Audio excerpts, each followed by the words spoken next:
Gator fans, bring your family and friends to Rocket Lanes, home of the Panhandle Gator Club. While you enjoy Gator football watch parties in the sports bar with fellow Gators, your family and friends can enjoy bowling, roller skating, and the many entertaining electronic games. All Gator fans are also welcome to attend the Panhandle Gator Club meetings, 6 p.m. every second Tuesday of the month at the same location. Follow Gator gatherings all year long at panhandlegatorclub.com. Go Gators! Taco Bell is now on DoorDash in Port St. Joe. That's right, you can enjoy craveable tacos, burritos, and more delivered right to your door. Craving a late-night snack? Taco Bell in Port St. Joe has you covered. Open until 1, 7 days a week. Plus, start your day off with their delicious breakfast menu, available until 10 a.m. Taco Bell, where the craveable comes true. Taco Bell, now on DoorDash in Port St. Joe. Go Tiger Sharks! Keep the adventure going this holiday season in a new Kia from Bill Bird Kia. Bill Bird Kia now offering 0% APR for up to 48 months, plus a $500 APR bonus on the purchase of a new 2025 Kia Sorento during the big fall savings event going on now. You'll get the perfect balance of comfort, safety, and technology. It's the best family SUV with third-row seating space, providing extra comfort for the entire family. Bill Bird Kia, the home of the 20-year, 200,000-mile warranty. Stop by and see us at 2435 East 15th Street or anytime at BillBirdKiaPanamaCity.com. Offer from Kia Finance America for the purchase of a new 2025 Kia S and LX models. $20.83 per month per 1,000 financed in 48 months. Quantities limited. $500 APR bonus is applied as down payment and no cash value cannot be combined with other finance offers. Not available on balloon financing. The 20-year, 200,000-mile warranty is a Bill Bird Kia warranty. See dealer for complete details. Offer for well-qualified buyers must take delivery from dealer stock through 11/3/25. No one wants to deal with a plumbing, electrical, or HVAC emergency. It's even worse when you're not sure what it'll cost, when it'll get fixed, or if someone's just selling you something. When you call Hiller, you can trust our experts to actually solve your home's problems quickly. And with true transparency pricing, you know the price you're told is the price you'll actually pay. Book online now at happyhiller.com. Happy you'll be, or the service is free. Call the Happy Face Truck today. Full residential and commercial projects from start to finish, Wheelhouse is ready to help. From the moment you have the thought to build to the moment you step through the front door of your finished project, Wheelhouse Consulting and Engineering will walk you through all of your aspirations. Engineering, site plans, live architectural design, construction, 3D rendering, permits, and more. Wheelhouse Consulting and Engineering, 850-896-6597. That's 850-896-6597. And online at wheelhousedba.com. WVLQ Port St. Joe, WGSX, powered by Panama City Toyota. ESPN Northwest Florida. And now, the Gulf Coast's newest sports talk host. Hey, there's the new guy. Paul Wilson. That is not winning football. Paul is your pipeline to the heart of the action. The defense can only play this good for so long. Hot takes, big reactions, and your calls are incoming. This week, it's really going to be crucial. The Sports Blitz. They're playing championship football. The new Sports Blitz. You can say what you want. On 104.3 ESPN Northwest Florida.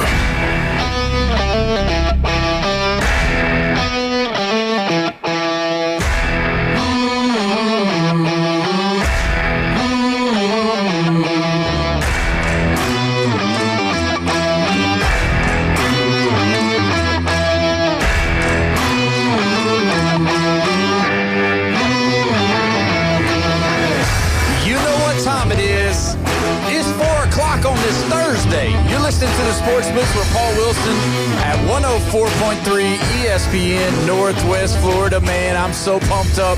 I'm excited, and you're going to know why here in just a minute. Don't forget, you can call in on the Red 7T's phone line, 850-215-6290. As always, on a Thursday, we got the Animal House cracker in here today. Jeffrey, how you doing, Jeffrey? I'm doing good. It's just the shirt. It reminds me of the Animal House. Looks like you're playing for the Auburn Tigers. And I don't know if I can handle it, because then I look over to my left and I got this burnt orange, stone cold Brian Austin's in the building from Long Star Boyle House. Brian, how you doing, my friend? Doing good, man. Doing good. So I got Auburn colors and Texas right here in front of me. See, I thought this was more Florida Gators.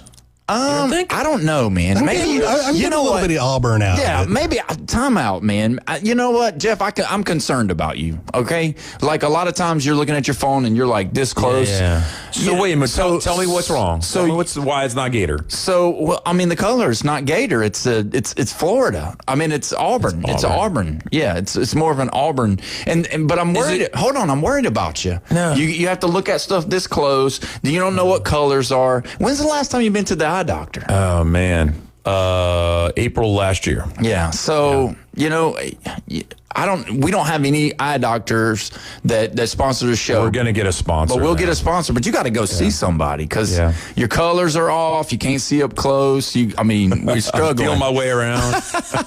But either way, Paul, is that you? But anyway, we also have Jim and Jimmy in the glass bubble. How you doing, Jimmy? What up, guys? Enjoying on the Thursday. Preds play tonight, so I am ready for some hockey ball. Oh, man. So we're joined by Stone Cold Brian Austin here, and he has brought us something good to try here in studio. I'm starting to just enjoy this. Now, you said you were going to bring something for when it got cold, and man, I moved from Kentucky to get out of the cold. Yeah. And so this is borderline for me, right? I can wear the jacket. It's all good. But at night, it's getting a little cold. In the morning, it's a little cold. What we got here today? A little chicken and andouille gumbo. Oh, man. How do you spell andouille? Go ahead. Andouille. Andouille. Come on. Andouille. See, I'm worried about it. I don't hardly ever spell it. He can pronounce it. Andouille.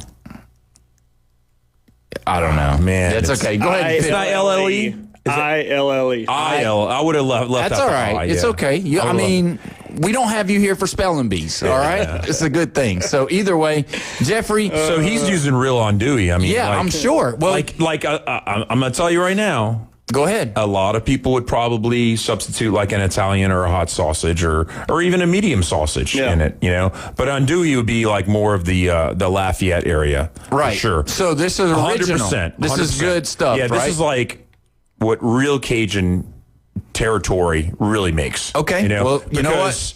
Because New Orleans, you know, we're going to make it our own little way, and that's probably a way that we probably cut costs maybe or something like that, or just not have it as authentic enough. Yeah. Okay, well, take the lid off. Give us a try. You're our resident Cajun. I'm going to eat some too. Man, come on. I'm going to eat some too, but I'm just saying. Are you scared? No, I need you. You scared of that dang food? No, I'm eating.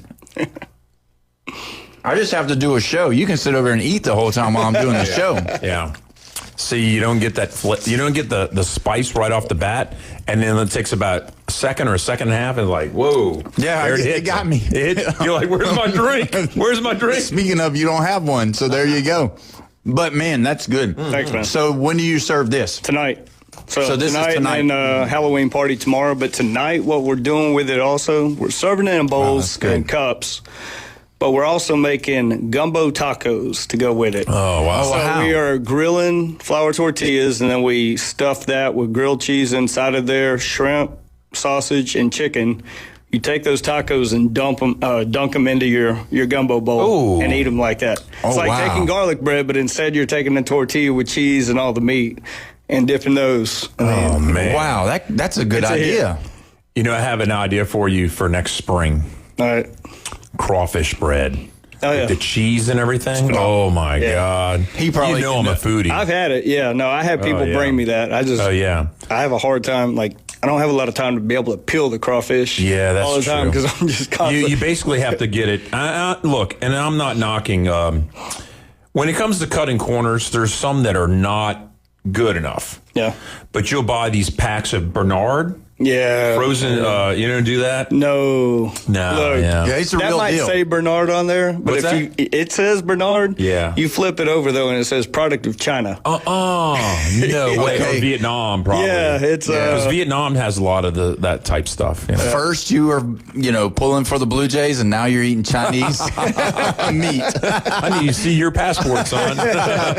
But either way, so that's cool. So that's going on tonight and tomorrow night. Are people dressing up for tomorrow night? Yeah, we have a Halloween party. It's adults only tomorrow night, but So from adults? 7 until midnight. Yeah, and There you go. So everything's on the board. You're going to be having some fun out there. Oh, yeah. Now, you do this fun thing at your place. It's called the Queen of Hearts. Mm-hmm. And have you had a winner for that yet this year? Or Not this year. Not this year? No. So tell the people that are listening right now what it is and how you do that. The people are basically buying tickets all night long. It's their own thing, and then at the end we draw one ticket out of their whole pot, and that person gets to go up to the board, pick one of the cards that are flipped over on the thing. 1 through 52, they're all randomly shuffled up with a number on there, and if you turn it over, you win the raffle pot. So wow! So if you hit the Queen of Hearts, if you hit the Queen of Hearts, anything, and if you don't, that card stays turned over, and then it just continues to the next week. So you did this last year, and somebody won. Mm-hmm. How much money did they win? Well, what's the entry? A lot. A lot. Okay, good. I mean, it's like a lot of money. I got you. Is it a $10 entry? No, it's however much you want to buy. Yeah, you can buy as many tickets as you want. They do whatever. And then it's a raffle, it's a raffle. But there's only 52 tickets. No.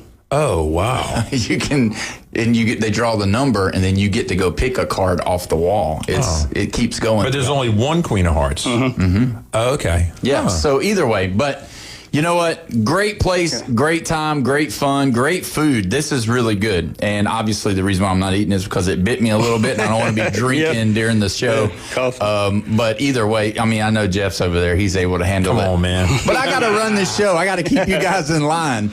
But let's talk about it. You're wearing the Longhorn on your chest. Second week in a row. Yeah. For an overtime game. This time, Mississippi State, which Mississippi State is not your grandma's old Mississippi State. This Mississippi State team, Jeff Levy has them going. They're doing good. Yeah. I mean, 45-38 overtime. Biggest question of the day, how's Arch? I know he's on the concussion protocol. Is he going to get to play this weekend or no? I don't know. He practiced today. So, I mean, we'll see. I mean, look, Caldwell actually looked pretty good, though. Yeah. I mean, he came in there. I'm really not worried about it. The quarterback position. I don't think it really matters one way or the other. I think this is going to be coming down to, can we stop Pavia? Yeah, on defense, and that's going to be the key. And I mean, I think you probably have the opportunity to. But if you look at Texas's schedule, it's a brutal one. I mean, it really is. You wouldn't think at the beginning of the season or any other SU. Hold on before you start. Go ahead. But you look back at whatever. Jeff lives in the 90s or the 80s, I guess. He wakes up one day. So you've got Vandy this week. All right. Then you got Georgia. Yep. Then you've got Arkansas. Mm-hmm. And then you've got A&M. You've got 3 top 10 games against 3 teams that are vying for the playoff that either one of them outside of A&M could lose and possibly knock them out of the playoff. And that's the biggest implication for Georgia and the biggest implication for this weekend's matchup against Vanderbilt. And so I'll give you the floor for 10 seconds because I don't know what you're talking about. Hold on. They didn't play Bama, Ole Miss, or LSU. That's fine. Well, LSU's not even a part of that. Did y'all play Tennessee? No, we did not. Oh LSU doesn't count as a team. Come on, anymore. man. No, I'm not talking about the whole schedule. I said the last 4 games is probably the 4 toughest. 3 of the last 4 games are top notch. Right. And that's all they had this season because they shouldn't have lost to Florida. Right. But you have an Arkansas team who's out to prove something. You got an Arkansas coach who's trying to get that job. So they're not just a pushover either. So you can say what you want. I'll disagree with you. Here's the question about Petrino, though. If he loses out, he's gone. He ain't right, and that's the part about playing them. That's why you don't want to play them because he's got his back against the wall. And they just lost at home against Auburn, and that was a game that Hugh Freeze needed to win. Yeah, he kind of had to win that one. So I wonder if this is a bad situation for Petrino to really step into. It's something. I mean, but But the good thing about your coach is that obviously they said that the Titans deal that come out earlier in the year was just a rumor and that there was no truth to it, because that was a big story coming out with everybody leaving. I was worried. Yeah, I mean, because Sarkisian, you know, again, we talk about these guys that are at these huge blue blood programs. You have to have a certain amount of ego, and he's got it. And you just wonder if he's going to try again in the NFL, because he did have a failed stint. Yeah. Some of them don't do it for the second time. Some of them do go back. So that's one of the biggest things. So what's the scariest game on the schedule? Do you think the Vanderbilt game's scary? Because obviously if you don't get past Vandy here, it's over. If you don't get past Vandy, but I mean, they're all pretty scary. I mean, Vandy definitely just take one game at a time. I mean, I can't say I'm worried about Georgia or A&M, because if we don't win this week, it's over with. So, and I'm worried about Vandy. I mean, for sure. I don't know how we're a favorite in that game, but well, the thing, it's crazy, but I guess because it's at Texas, I know maybe that might be the reason. You know, with Pavia, the way he runs the ball, obviously it's more of a Tebow style of offense, and so it's effective. But if you try to make him stay in the pocket and try to beat you with his arm and not let the pocket break down so that he can get out and start, playing backyard football like what Johnny football did. Yep. And you have a better opportunity of beating them. And I think Texas's defense, although they've had their struggles, it's usually because the offense haven't moved the ball. Yeah. So if the offense can, but Vanderbilt's defense, that's another one of those things that Vanderbilt is a legitimate football team. They are. And if you don't think so, I just don't trust you in football knowledge, because they are legitimate. They're good on both sides of the ball. They're disciplined. They play good, hard-nosed football. But you got to stop the run against them, and that's the biggest thing for Vandy moving in this game. Now, we haven't done our picks. What are you thinking as far as, do you think Vandy's got the edge here, or do you think Texas being at home, coming off both 2 overtime wins, one against a not very good Kentucky team and an uprising Mississippi State team? Yeah, I think that they're better than Mississippi State and Kentucky, and they haven't been impressive against these other teams, but it brings me back to old school, 1980s, late 80s, Notre Dame. They just got so lucky just skimming by and winning every week. And everybody said, luck of the Irish, luck of the Irish. And that might be this team right here. The best example of that type of situation. Yep. But Vanderbilt's better than Kentucky and Mississippi State. And the teams I want to compare Vandy to is Missouri and Oklahoma, because they're in places that we didn't think that they would be at this time of the year. And with one loss, Yeah, I think. I mean, who else would you compare Vanderbilt to? I mean, for me, not as explosive, but comparable would be Georgia, because I see Gunnar Stockton and Pavia being a little bit of the same, but Gunnar can throw just a little bit better, or his weapons are better, one of the two. And obviously you got Kirby Smart calling the defense, which Clark Lee and them do a great job, but I would be like a watered down Georgia team, because, I mean, obviously they beat Missouri. And I think they're better than Oklahoma for sure. Yeah. So, I mean, they're only one loss. And don't forget, they were winning. Yeah, and they were winning. It tied at half. They were winning in the second quarter. Yeah, that's what I'm saying. In the first quarter. Heck. So, I mean, they were up on Bama at home. And they turned the ball over, early in that game on pretty much the goal line. Pretty much. They were going right there. 14-point lead in that game. So the only problem I have, and it's just last week just kind of left me weird, is that, we always talk about home. Well, guess what happened last week? There's only one home team won in the SEC, and all the other ones were away. Yeah. Which is kind of crazy. I've never seen it happen like that. Yeah, and that's the other thing. When you look at Texas, there's not an MO with this team. They don't have, we're good at home or we're good away. They've been okay here, okay at home. There's not been an identity. We haven't been home much, though. Yeah, honestly, that's true. I mean, I think we've had 3 games. It's been 5 weeks since they played in DKR. So, that's true. So, I mean, so you made a statement about the backup play-in.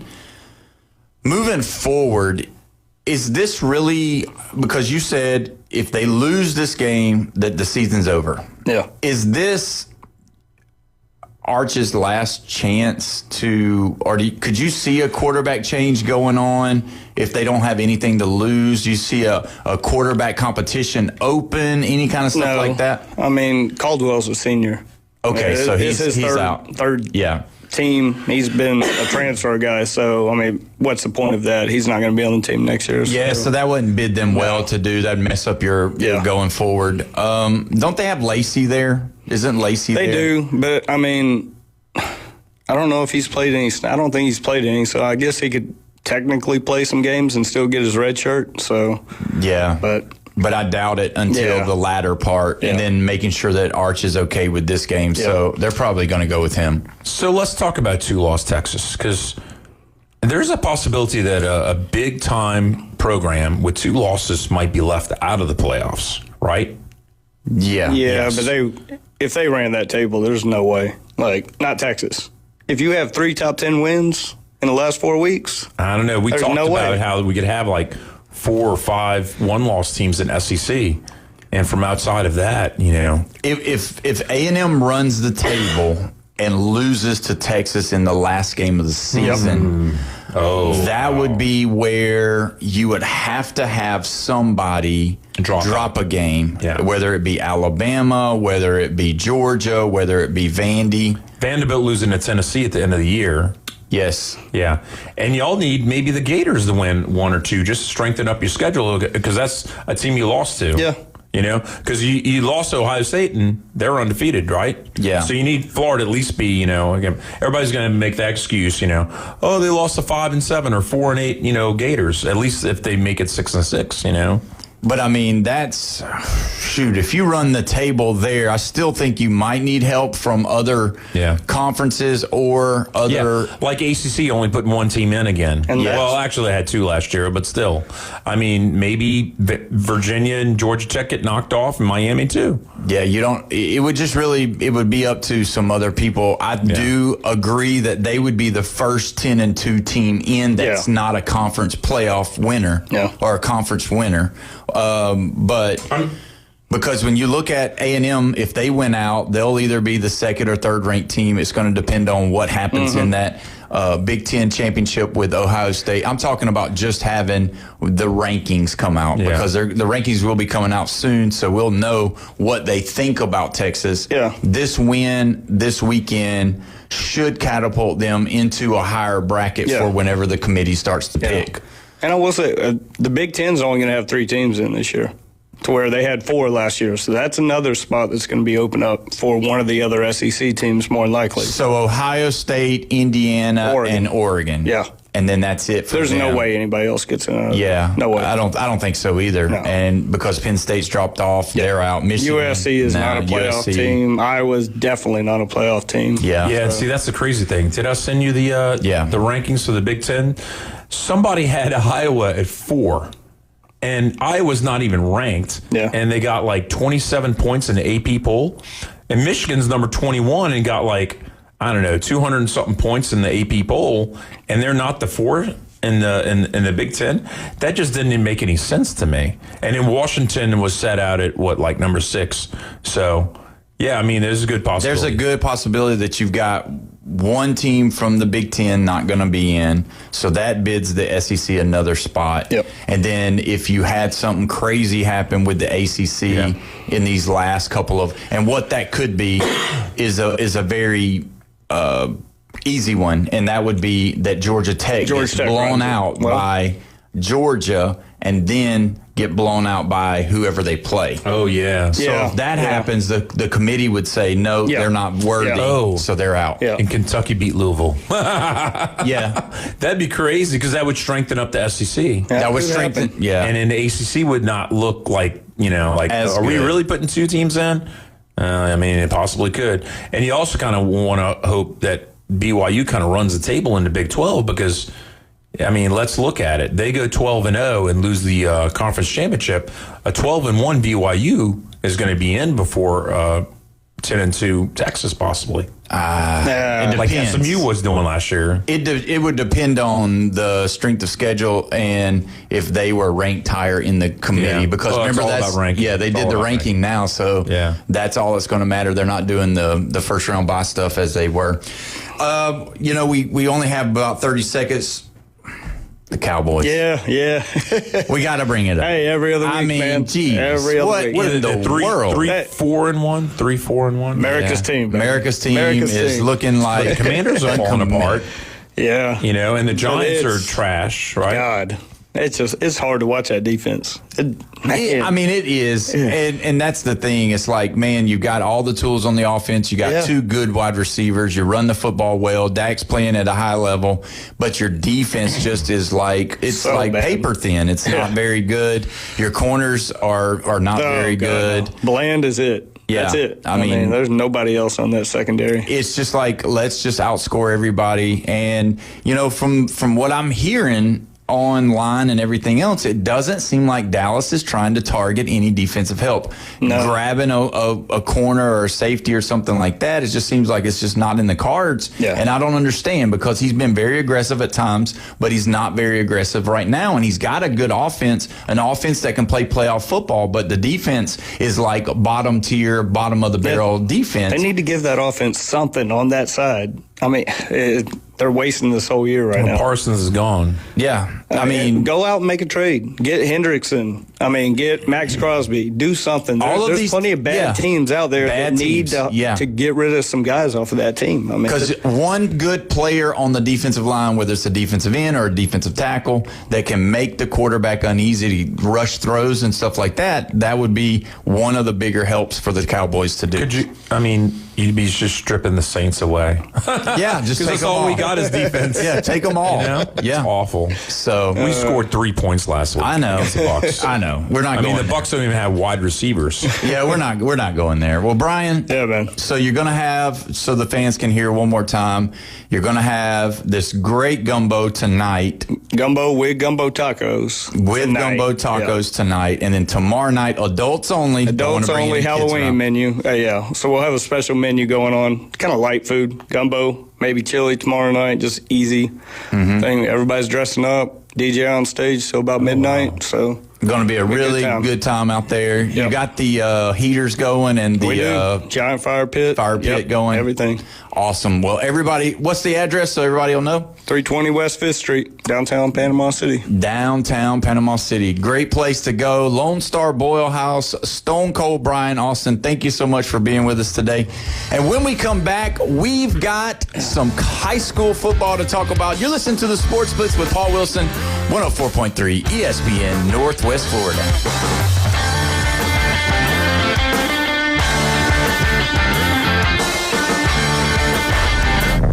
Get in the game. Call or text us now on the Red 7T studio line. 850-215-6290. Mornings on ESPN Northwest Florida just got unsportsmanlike. This is going to be a very expensive hiring cycle because I don't know that there are enough high-profile coaches that fit the mold of what those universities are looking for. When I say those universities, I'm talking about Penn State. I'm talking about Florida. And now we're talking about LSU. There's only one Lane Kiffin. He can't be the guy for all of those job vacancies. Evan, Canty, and Michelle. Weekdays 5 to 7 on ESPN Northwest Florida. This is Joanna with ESPN Northwest Florida. Here is your weather forecast on this Thursday afternoon. The rest of the day, mostly sunshine and 66 with a moderate breeze coming out of the northwest around 17 miles per hour. For tonight, clear skies with a gentle breeze and a low near 51. Tomorrow, wind 5 to 10 miles per hour, sunny and a high around 67. For Saturday, sunshine and a high of 70. This weather forecast is sponsored by Mid-South Lumber, the best little lumber yard in Panama City. Thank you for keeping that dial on ESPN Northwest Florida. Rely on it. Golf is a game that should be fun, but to have the most fun, you need to play your best. That's where the experts at Golf Plus come in. Their friendly staff will guide you through the buying process, answer all your questions, and can help with any repairs you need along the way. Golf Plus is your custom fitting, club repair, and golf retail shop. Golf Plus staff is non-commissioned and will work with you to find the best product for your game, just like they've been doing since 1988. Golf Plus in Panama City Beach. Fitting, repair, retail. That's Golf Plus. A.E. Wright Investigations serves Bay County and the surrounding communities with a wide range of investigative services, including insurance fraud. When you feel a private investigator is needed, A.E. Wright Investigations is here to assist you. Please reach out at any time, 850-588-9275, and online at aewrightinvestigations.com. And take comfort in knowing that all investigations, consultations, and services provided are strictly confidential. Florida license 835-00007. CBC Construction is looking for a few good men. At CBC Construction, our greatest strength lies within our talented team. Join us and be a part of a dynamic company that values its people. We offer a tremendous opportunity to create a future for your family and the Florida Panhandle. CBC Construction is now hiring. Call us at 850-740-3815 or visit cbcconstruction.com to learn more. CBC Construction. Be part of a winning team. You found us inside the CBC Construction Studios. The Sports Blitz. Woo! Welcome home, baby. 104.3 ESPN Northwest Florida.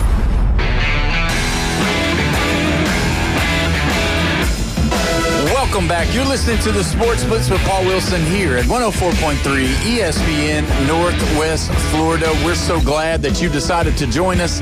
Don't forget you can call in. You can text in on the Red 70s phone line, 850-215-6290. Man, oh man, I had that gumbo right after the first break, and man, this stuff is good. I mean, I feel like I'm Cajun almost. I mean, you know what I mean? Woo-wee. Yeah. I mean, it feels real good. So what do you think about that? We talked about the Texas Vandy game. Like, honestly, you didn't want to, I felt like you were kind of reserved when you were talking. No, I wasn't going to make a prediction. Do you think Texas had the upper hand? You push that button when, I know the truth and I'm liable to tell the truth. You know how I feel about it, right? And once you said, that schedule, I was like, what? They're the bottom half of the schedule, like as far as SEC teams go? Because, you had the Oklahoma and the Florida up at the top, right? To play tough schedule. Texas had it rather easy last year and this year because they played the same SEC teams last year as they did this year. And Vanderbilt is better than last year. I will give it that much. That's what I'm saying. This year's schedule is obviously way better for Texas, harder than it was last year. The Ohio State to open up the season and the Vanderbilt getting so much better, yes, their schedule got harder. Right, and that's what I was trying to say. The last four games. Yeah. They've already gotten part of the easy part of the SEC schedules out of the way. And, losing to Florida, ugh. Well, and the thing is having this tough of a schedule with this year's SEC. That's the biggest difference. This year's SEC is probably one of the best SECs that we've seen in a long time from top to bottom.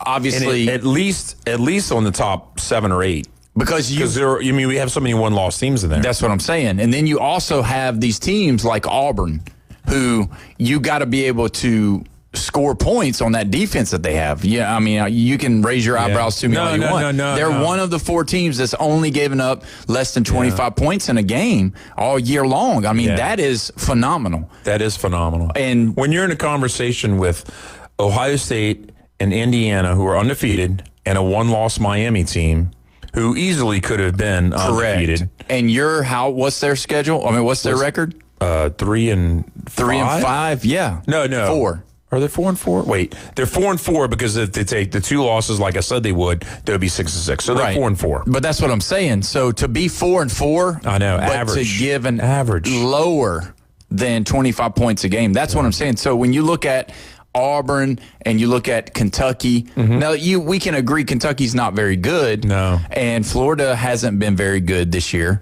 Arkansas's not very. South Carolina, they're okay, and South Carolina's so not you good. just said 4 teams that are below them in the SEC. Yeah, and Auburn's still just they're 4-4, which in the world is average, right?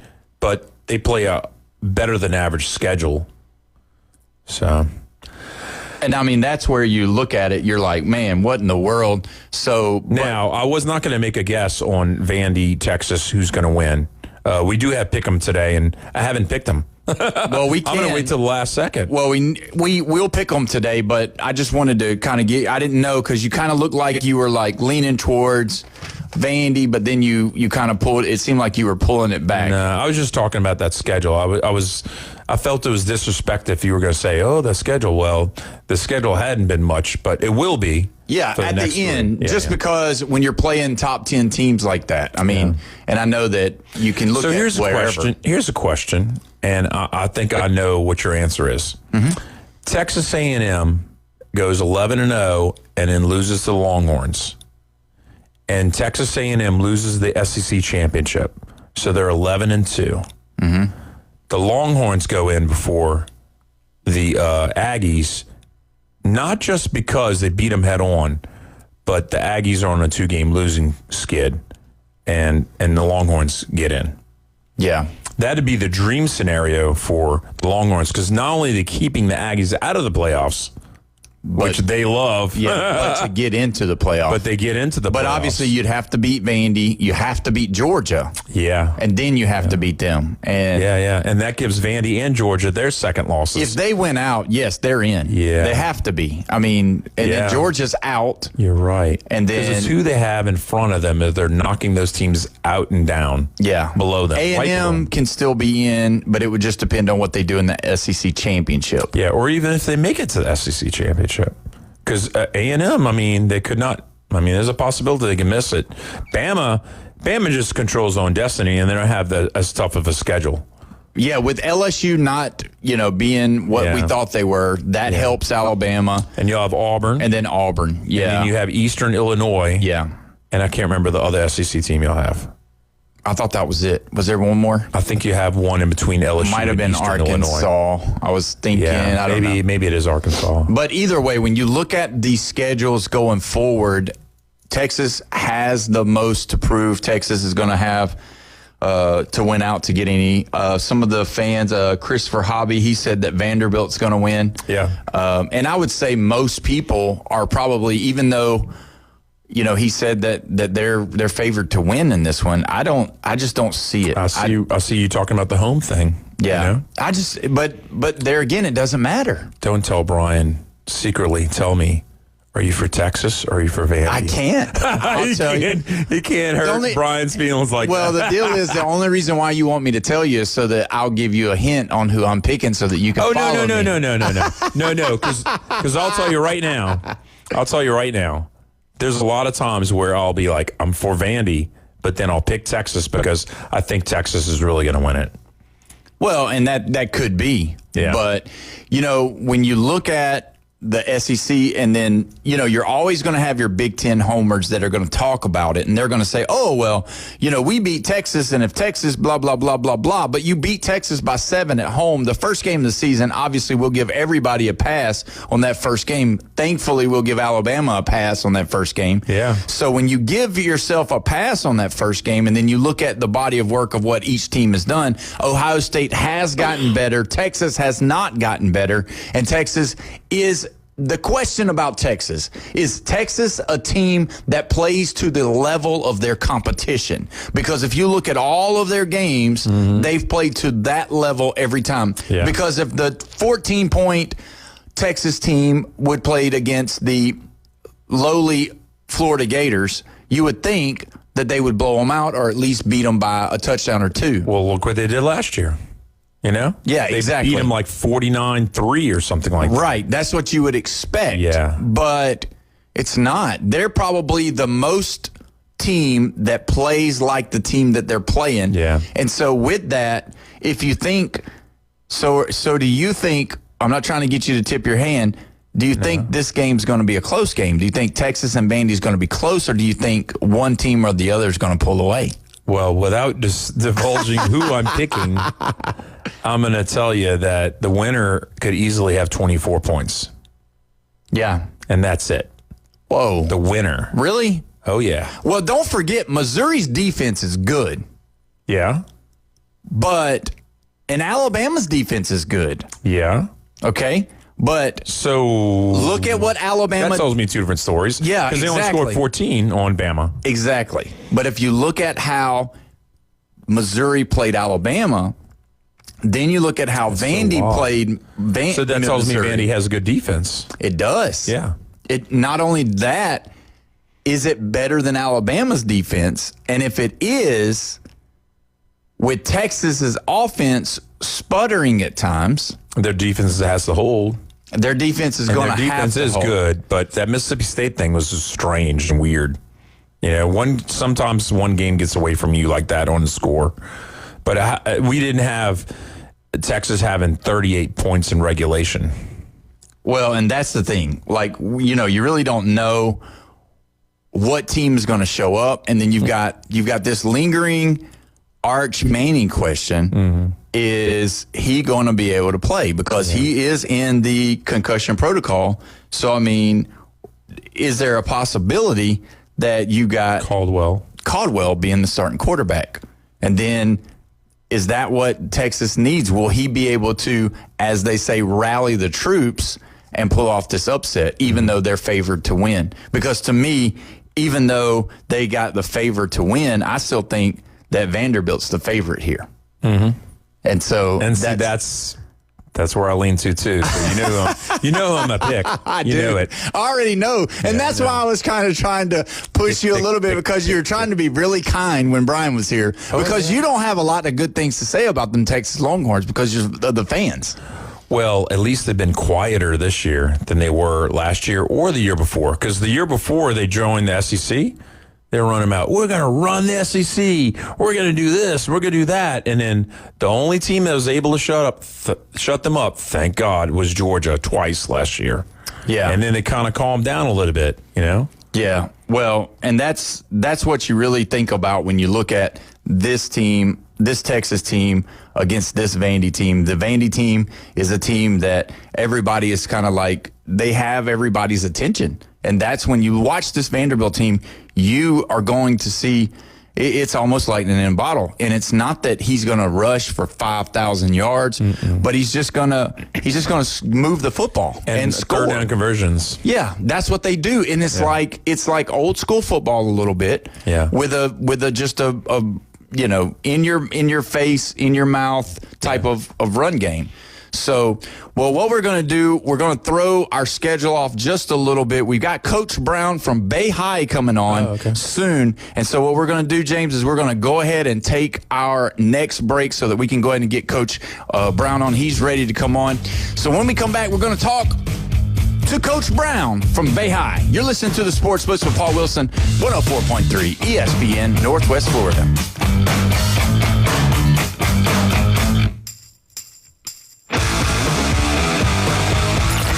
Reach out and smack someone. Call or text now. 850-215-6290. The Red 7T Studio Line. ESPN Northwest Florida. The Dan Patrick Show. That's a big buyout. That seems to be the rage here. And this is the new college football. There's going to be more of this, because if you're spending that kind of money on your coach, that kind of money on your players, you don't have the patience that you once did. And I think that's what you're seeing. It's the Dan Patrick Show. Weekday mornings from 9 till 11. ESPN Northwest Florida. For exciting college football, the best boiled seafood, and the most game day fun, it's Lone Star Boil House. Watch the games on their huge Jumbotron. Challenge your friends to beer pong, cornhole, and oversized Connect 4 in their new adult lounge. Lone Star Boil House is where the locals go for incredible wings, the best boiled seafood, and a new breakfast menu. Saturday and Sundays starting at 9. Crush the follow on Facebook to catch huge game day specials. Lone Star Boil House, 320 West 5th Street, downtown Panama City. Overheard at the Hard Rock Bet Party. You see that new welcome offer? Bet $5 and get $150 in bonus bets if you win.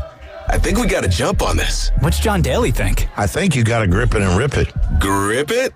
And rip it. Hard Rock Bet Sportsbook. Roll with us. New players bet $5, get $150 in bonus bets if you win.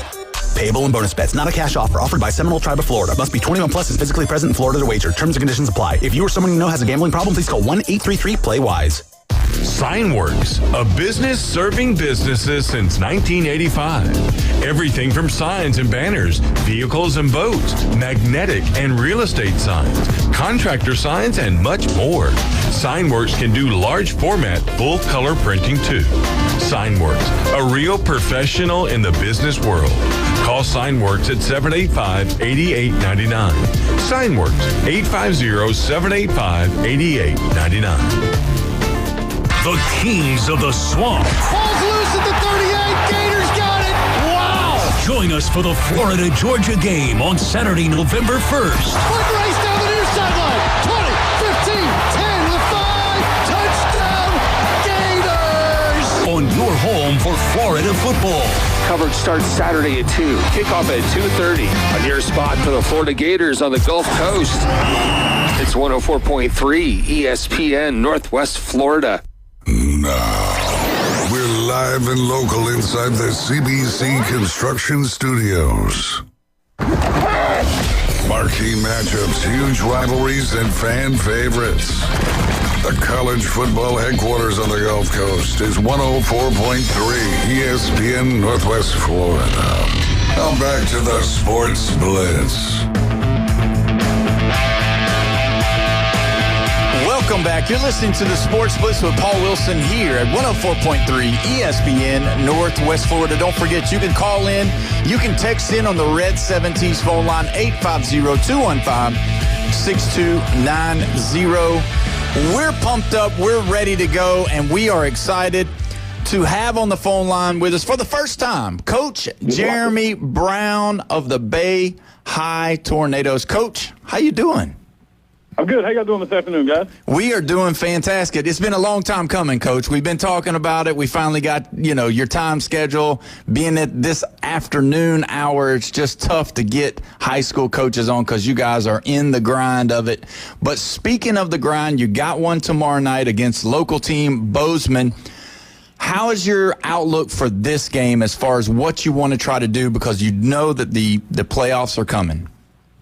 Yeah, I think for us, the goal is the same every week, man. Just go out there and try to go out there and be better than we were the previous week. You know what I mean? Go out there and, all three phases, take care of the football on offense and not give up big plays on defense and be solid in special teams and just really kind of, just want to play well. I think everybody this time of the year, when you're going into the playoffs, you want to, even though it's the end of the year and you're in, you still want to, you don't want to go into this quasi open week with doubts, you know what I mean? You don't want to go in there and feel like you got to go out and fix and correct a bunch of stuff. So we've just been talking to our guys, man, about finishing. We've been talking about that since last off season, finishing in the weight room, finishing at practice.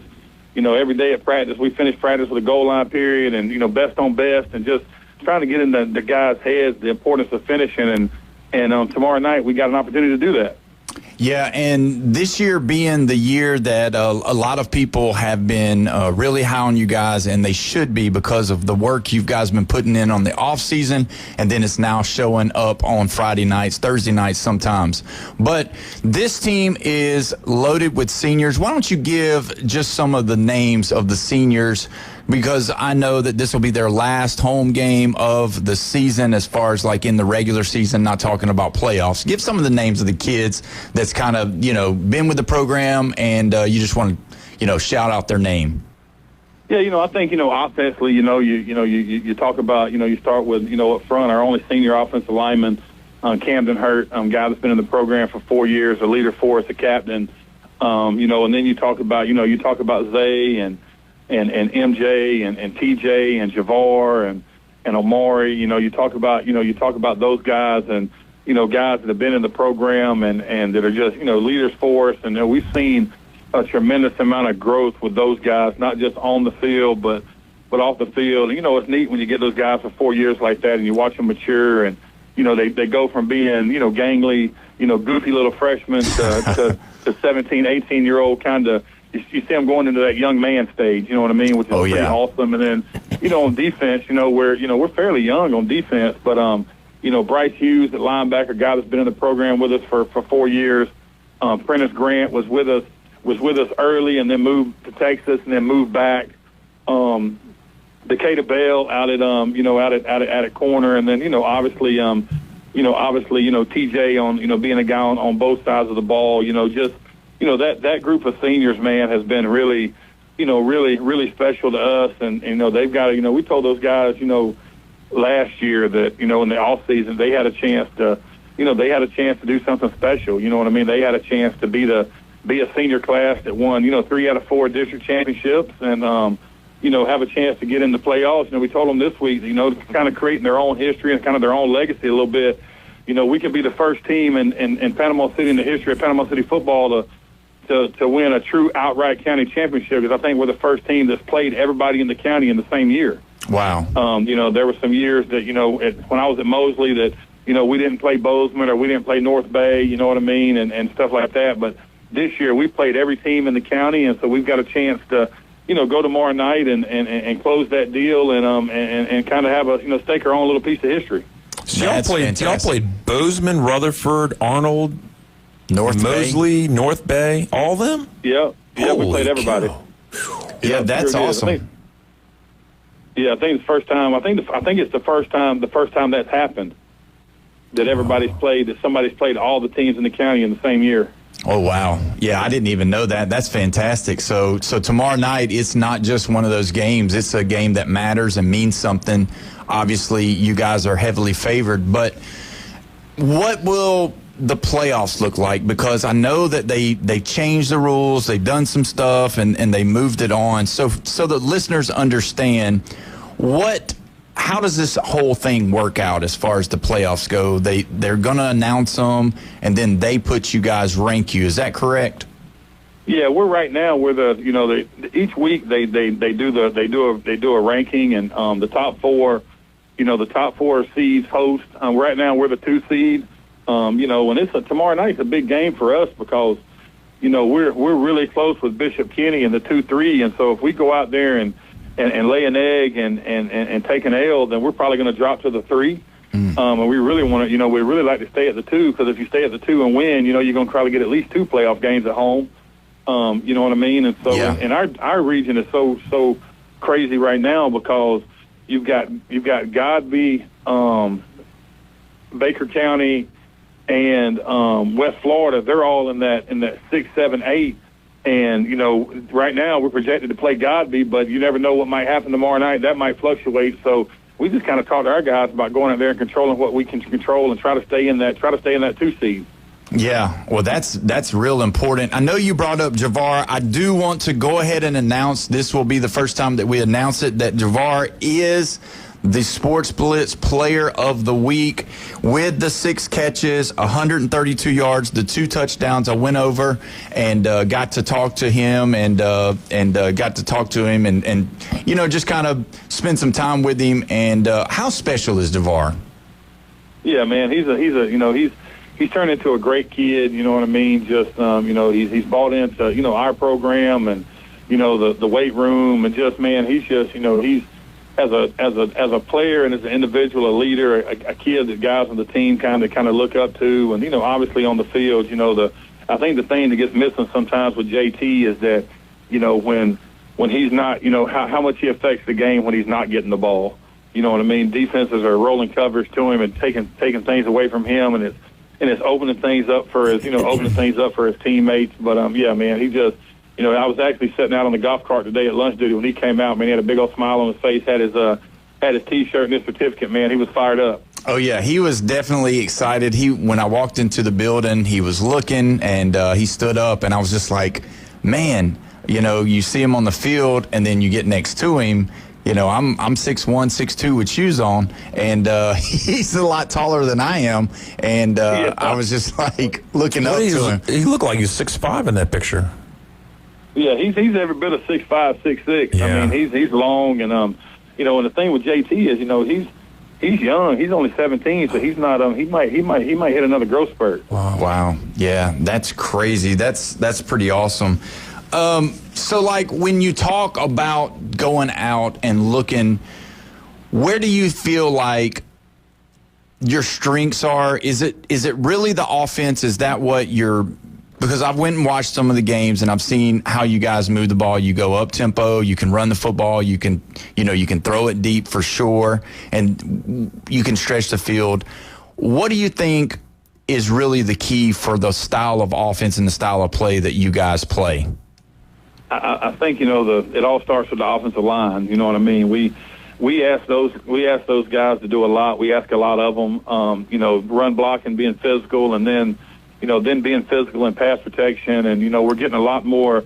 People are scheming more this year to get pressure on the quarterback, and they're doing a good job of kind of picking up blitzes and communicating. So I think we'll go as far as offensively we'll go as far as the offensive line takes us. There's no question we've got athletes out there, at running back and receiver and quarterback. Even when we bring John in, you know what I mean. He has that dimension. He can throw it. He can run it.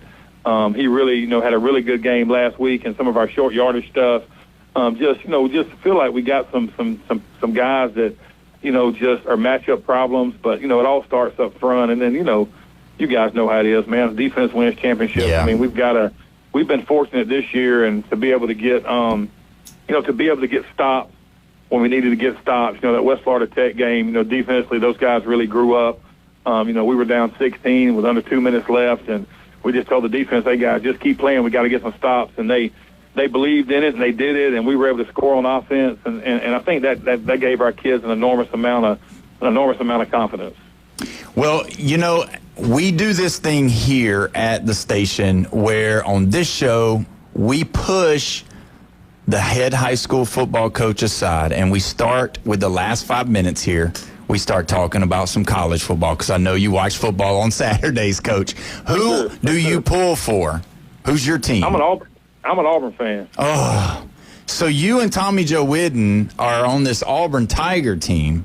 Now, okay, so I'm an Alabama fan, just so you know. My mom and dad are both Alabama fans. Okay. So they tried to raise you right, Coach, but you got a little hard-headed in this regard. So either way, Jeff. They say too.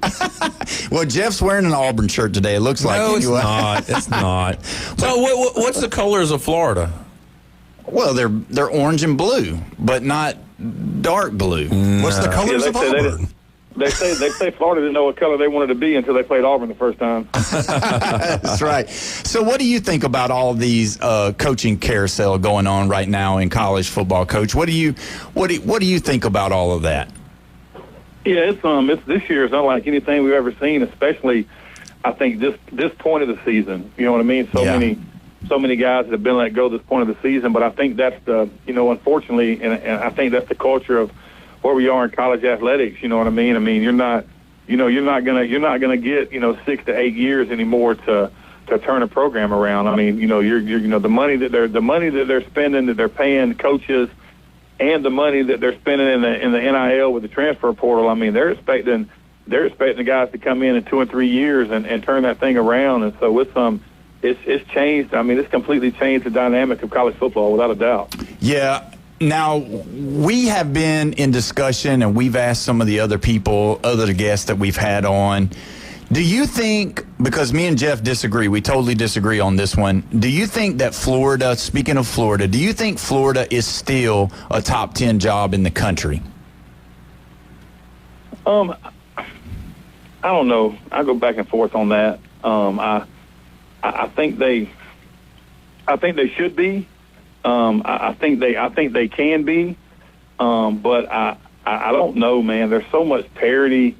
There's so much parity now, and they just haven't seen the last couple of hires, man. They hadn't seemed to get it right. Yeah, and quarterbacks too. And I think that's the thing, man. Is that I think what kind of wound up being the demise for Coach Napier is just you've been there, and they haven't had it's kind of like Auburn. I mean, the same thing. Yep. Tell me, we had Bo Nix, and didn't look like he could do anything. And he goes to Oregon and he tears it up, and he might be the rookie of the year in the NFL right now. You know what I mean? I mean, it's just that position is so important, and so I think you've got to get that right. The head coach and the recruiting in that position. It just doesn't seem like. It doesn't seem like he's done that right. And I think now with, I think Florida. I definitely think Florida's a top 10 job. I mean, I think they've got all the support and the facilities and things like that. But the SEC is right now. I mean, with the transfer portal and with the NIL and stuff like that, a lot of the teams outside of the SEC are closing the gap. Let's just say that. Yeah. Well, what kind of world are we living in that Missouri and Vanderbilt are no longer just automatic wins on your schedule? Now you're having to go there and having to really play good football just to even, keep it close. I mean, they had Alabama on the ropes. They beat them last year. And then you're looking at Missouri and Vanderbilt. I mean, you've got Texas and Missouri this weekend, Texas and Vandy this weekend. And when you look at that game, the pickers are saying, oh, yeah, Texas is favored to win. But Vanderbilt with Diego Pavia, the way he plays, and it's just like I would not count those guys out. And it kind of goes to what you're talking about. When you've got a coach that's got a good quarterback, it seems like that's the recipe for success in college football. Oh, there's no doubt. I mean, you look at Texas and Vanderbilt. I mean, I'm sure none of us thought 10 years ago that we would see a Texas and Vanderbilt matchup with Texas ranked 20 and Vanderbilt ranked 9. No. Like I don't know that we ever. I don't know that we ever would have thought that. And I was even watching College Live last night, and they were talking about how this is a more important game for Texas than it is Vanderbilt. Yeah. You know what I mean? For as far as not just for bowl implications. I mean that's just crazy to think about. We were actually up at Vanderbilt not this past summer, but summer before last. We took JT up there for a camp over the summer. Him and a couple other guys, and man, Coach Clark, man, he's done a phenomenal job up there, and you can tell at practice the amount of confidence and kind of that culture change. And you talk about Pavia, but I think you can't talk about him without talking about the Stowers kid. Yeah, true. The tight end, his roommate, his best friend. I mean, that guy might be he might be the best tight end in the country. Mm-hmm. Yeah, and good point. You're talking about a guy at Vanderbilt. Yeah. You know what I mean? Exactly. And they've got some studs on defense too. So I mean, when you look at that team, they're not just offense heavy. I mean, they're definitely a defensive SEC defense. I mean, he's built that team to be good. But Coach, we're going to have to go. We're up against the break, and we just appreciate you coming on, and we wish you guys the best of luck, and we'd love to have you on some more whenever the playoff run starts. And but anyway, we appreciate it, and we're thankful for you, and you guys have a great game tomorrow night. All right, guys, I appreciate it. Thank you. Y'all have a great rest of the week. Yes, sir. You too. Thank you. And when we come back, we are going to talk about all of the breaking news that happened today in the college football scenery. You're listening to the Sports Blitz with Paul Wilson at 104.3 ESPN Northwest Florida.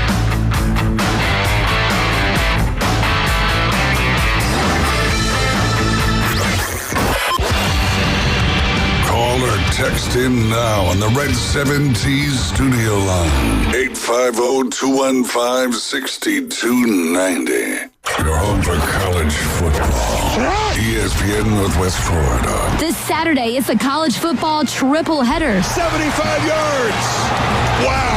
First, the Miami Hurricanes at the SMU Mustangs. Airtime at 10, kickoff at 11. Then Georgia at Florida kicks off at 2:30. And we got Kentucky at the Auburn Tigers. Airtime at 6, kickoff at 6:30 on your home for college football on the Gulf Coast. 104.3 ESPN Northwest Florida. This is Joanna with ESPN Northwest Florida. Here is your weather forecast on this Thursday afternoon.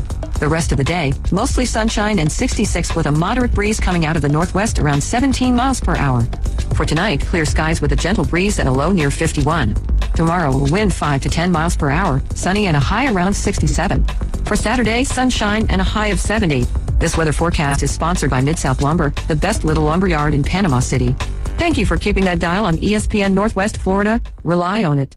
When it comes to building smart and roofing right, TK Vandy's is the name you can trust. They're your go-to for general contracting, design, build solutions, and top quality roofing. From concept to completion, they deliver excellence on time and on budget. Whether it's a custom build or a complex renovation, they've got you covered, literally. Call TK Vandy today and build something better together. TK Vandy, built with purpose, roofed with pride.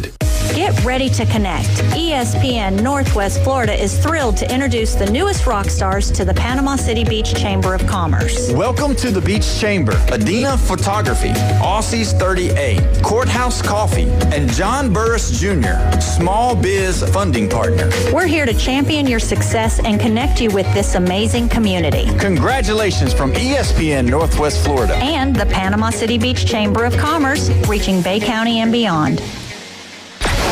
WGSX Lynn Haven, WVLQ Port St. Joe. Powered by Panama City Toyota, ESPN Northwest Florida. The Kings of the Swamp. Falls loose at the 38. Gators got it. Wow. Join us for the Florida-Georgia game on Saturday, November 1st. Quick race down the near sideline. 20, 15, 10, the 5. Touchdown, Gators. On your home for Florida football. Coverage starts Saturday at 2. Kickoff at 2:30. On your spot for the Florida Gators on the Gulf Coast. It's 104.3 ESPN Northwest Florida. Broadcasting from the CBC Construction Studios. The sports world is a battlefield of opinions. And every day, Paul Wilson brings the heat, the fire, and the definitive take. Don't just follow the headlines.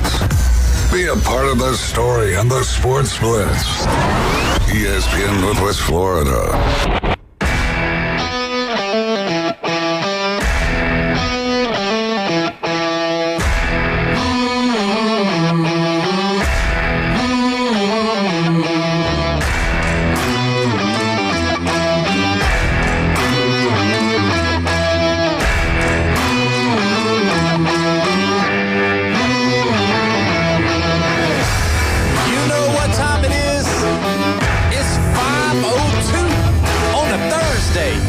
To the Sports Blitz with Paul Wilson here at 104.3 ESPN Northwest Florida. We're so glad that you've decided to listen, whether you're listening on the radio, Facebook, YouTube, Twitch, or the ESPN Northwest Florida app. We appreciate it.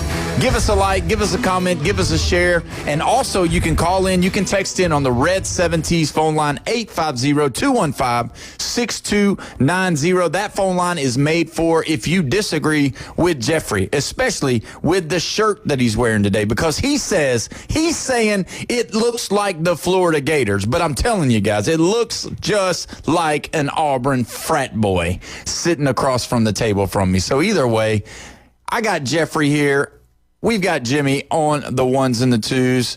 What? I got two things to say. Okay, you go might ahead. not know about it. Go ahead. Kent State has been the first team to announce that they have a coach. They're going to take the interim tag off their coach. There you go. And Matt Rule for Nebraska has signed an extension. He is not going to Penn State. Okay, so that's what I was going to ask you. So we talk about Matt Rule signing this contract. Yeah. It's an extension, and I've got the number here. It is to 2032, but... Now check this out. What does this mean? Uh-oh. What does this mean? It includes a $15 million buyout this year. It includes that. So what are they trying to say?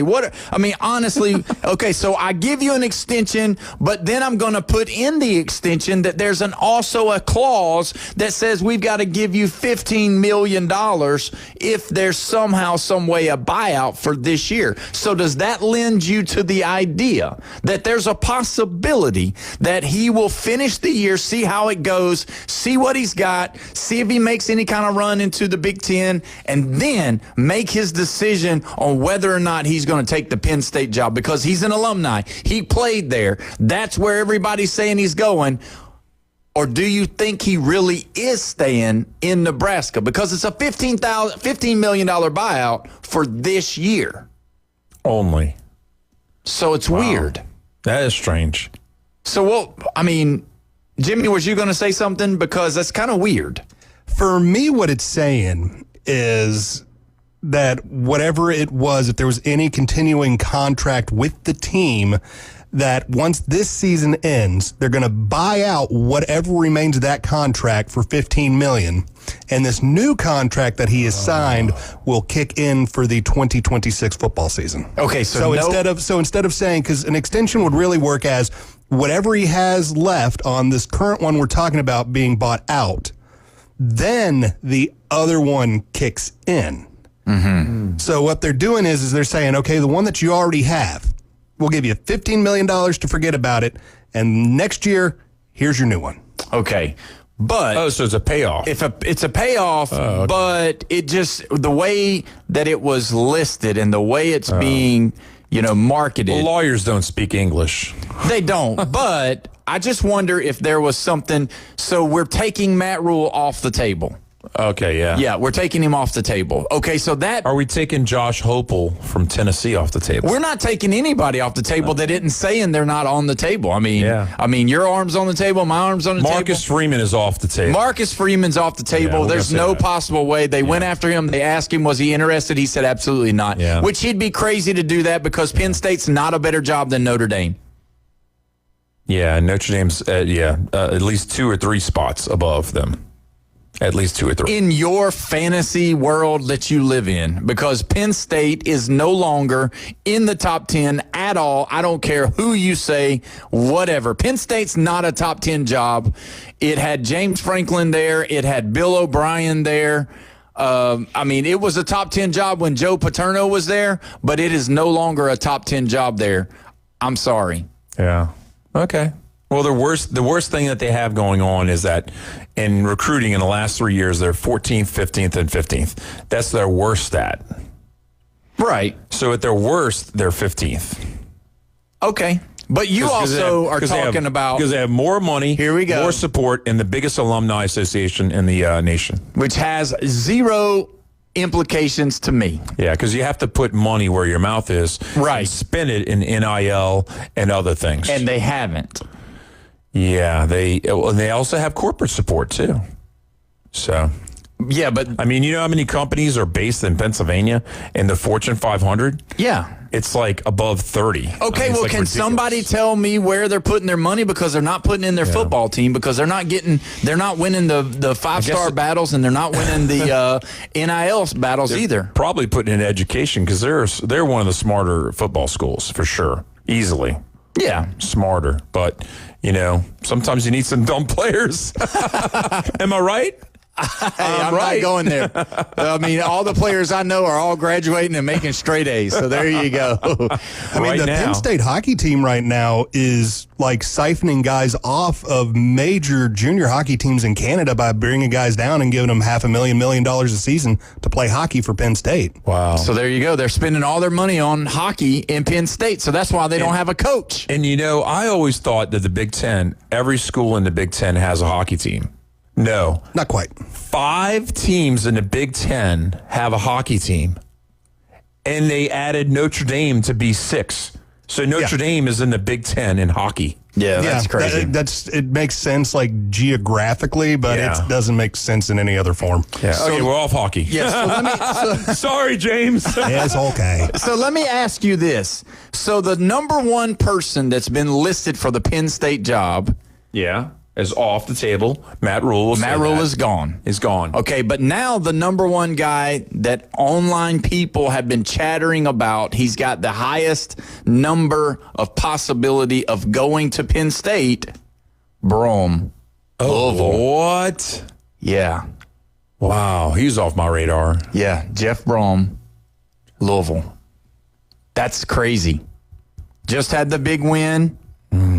Against Miami. See, I don't know the background of some of these coaches like the Georgia Tech coach. Brom went to Louisville. He's coaching at his school. He quarterbacked. Yeah, he was a quarterback there. He got big numbers, 4,000 plus yards. Yeah, he played in the XFL when they first started with Vince McMahon. So he was there, all right? Yeah. The next guy in line, number 2, Brian Hartline. Oh, wow. Ohio State offensive coordinator. Former NFL player. Dolphins. Mm-hmm. Yeah, Heartline. Yeah. Wow. So there you go. Wow. So there you go. Those are the 2 teams. So with that being said, now you've got Florida, you've got LSU, and you've got Penn State. Now, obviously, those are obviously the top 3. Yeah, those are the top 3 by far. Somebody ranked them and had like UCLA like number 6 or something like that, and they were saying that was too high. for UCLA. Yeah, it probably is. But I'm just saying, you got those 3 jobs. Those 3. You've got I actually heard they had another press conference with the governor, and I don't want to get you hitting the table anymore. Here we go. But the governor of Louisiana again came out and said, I mean, his words were, instead of, I would rather have Donald Trump pick our coach I did see that. than the athletic director, that he's going to be appointing people to pick the coach. So let me ask you this question about that. When you hear all of this stuff going on, when you hear the hoopla with the governor and all of the things that he's saying, does that make you tend to say that LSU job is not as attractive as it is anymore? You're right. Because of the way there's going to be multiple hands in the pot? Because this guy's ego-driven, and he wants to be the highest paid person in Louisiana as far as government employees goes. So he's envious of a head coach at a college. He wants to get paid more than the head coach of the LSU. I'm worried that we're going to get our coach from Temu. And I'm not kidding. We're going to get a discounted coach because he's worried about money. Well, the one thing that bothers me, and I'm not an LSU fan, I hope you guys stay in the bottom of the barrel because I don't want to have to play you guys in Death Valley and then it be a close game. But anyway, when you look at the people that they're talking about, I cannot believe that they're even mentioning the guy at Tulane. I just don't understand it. It just doesn't make sense to me. That'd be like having South Alabama or Troy's head coach come, or UAB, and have them come be the head coach at Alabama. Second year at Tulane, he left Troy. Right. And Troy was like a perennial 10-3 with the bowl loss. And I'm not kidding. Yeah. Right? No, yeah, you're right. And I'm not saying, again, let the record show, I'm not saying this guy's not a great football coach. Yeah. Don't get me wrong. John Sumrall. He is a fantastic football coach. He did wonderful at Troy. He's done a really good job at Tulane. But when you talk about going to the LSU Tigers, that is something more than you. I'm not so sure these guys can handle that, going from a smaller school to a big school like that, because we're talking about LSU being in the top 10 jobs in the whole country, and I think they are, but there's no way that I would put this guy in there. It's almost like the same thing as having Billy Napier at Florida, because he comes from that low-level football, and the job was too big. We can now say it out loud. The job was too big for Billy Napier. And so if you put somebody like John Sumrall into that LSU system, he's not going to be able to turn it around. He doesn't have the name recognition that he's going to be able to grab 5 stars or portal players right off the bat out the gate. He's still going to be lower level guy, and he's going to be lower level guy in a really big conference where you're going to have to fight against Kiffin, who possibly could be at Florida. Now you got Kalen DeBoer. Then you're going to have Kirby Smart. You don't think Kirby Smart's not going to come in there and talk a little smack about, where you going to go? To John Sumrall's LSU Tigers? You don't think Lane Kiffin's going to throw some smack if he's over at Florida talking about, hey, don't go play for the Tigers. You're going to be playing, Sun Belt ball over there. Come play with us over here at SEC football. Don't you agree with that? Yeah. Hey, Tulane's like a top 70 program. I'm not kidding. I mean, know. They really kind of are. I know, but I'm just saying, this is not... This is not the time to go after these small cats. I would even take James Franklin before I would take John Sumrall. James Franklin would be miserable in Baton Rouge. I mean, yeah. He is not a fit at all. Right. I'm just saying. Yeah. I would call 0% chance on him. You know who I would call? Jimbo. I'd call Jimbo too. He coached there. He was the offensive coordinator. Yeah. He knows what goes on. He can recruit out of Florida. Yeah. He definitely can recruit out of Texas. Look at that. Wow. He's a big name. He's a splash. He's got NFL guys that would come lend help. There you go. Why not lock him down right before the Oklahoma game so their Florida State doesn't even have a shot at locking him down? Yeah. I'm just saying, I know a lot of people don't like some of the things that Jimbo's done in his career, and that's fine. The way he left that Florida State was pretty bad. Yeah, that was pretty bad. That was the biggest thing, and then the second biggest thing was how he liked to mouth off to Saban. Right. And I'm okay with that. I'm all right with that. If you can beat him and you can talk, fine. But if, that's part of the game. I mean, what did Lane Kiffin say to Saban? Get your popcorn ready. And we did. And nothing happened. Beat the heck out of him in the first half. Right. I mean, didn't even waste any time. No, it was ugly. I think it had 35 at half. Yeah, it was pretty ugly. But when you look at what I'm talking about, like, what are these people thinking about? And I just wonder, this is the kind of part that kind of brings it back for me with the governor stepping in and with these board guys stepping in that they're talking about. Are they wanting to put their guy in so that they can have their fingerprint on the coaching and on the program, in essence?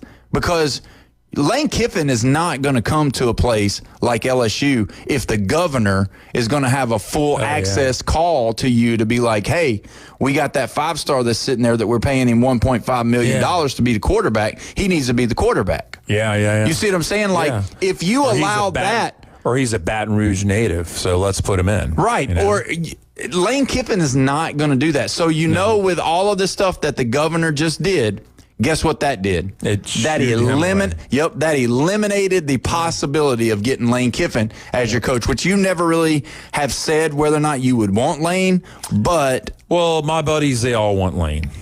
I'll tell you right now. Do I want Lane? Sure. But is it do or die? Am I putting all my eggs in the basket? No. Are we getting him? No. It's not even happening. Not now. No. And what do you think about the Jimbo idea? And I think a Jimbo idea. I haven't seen that one time. Is way better than Coach O idea, for sure.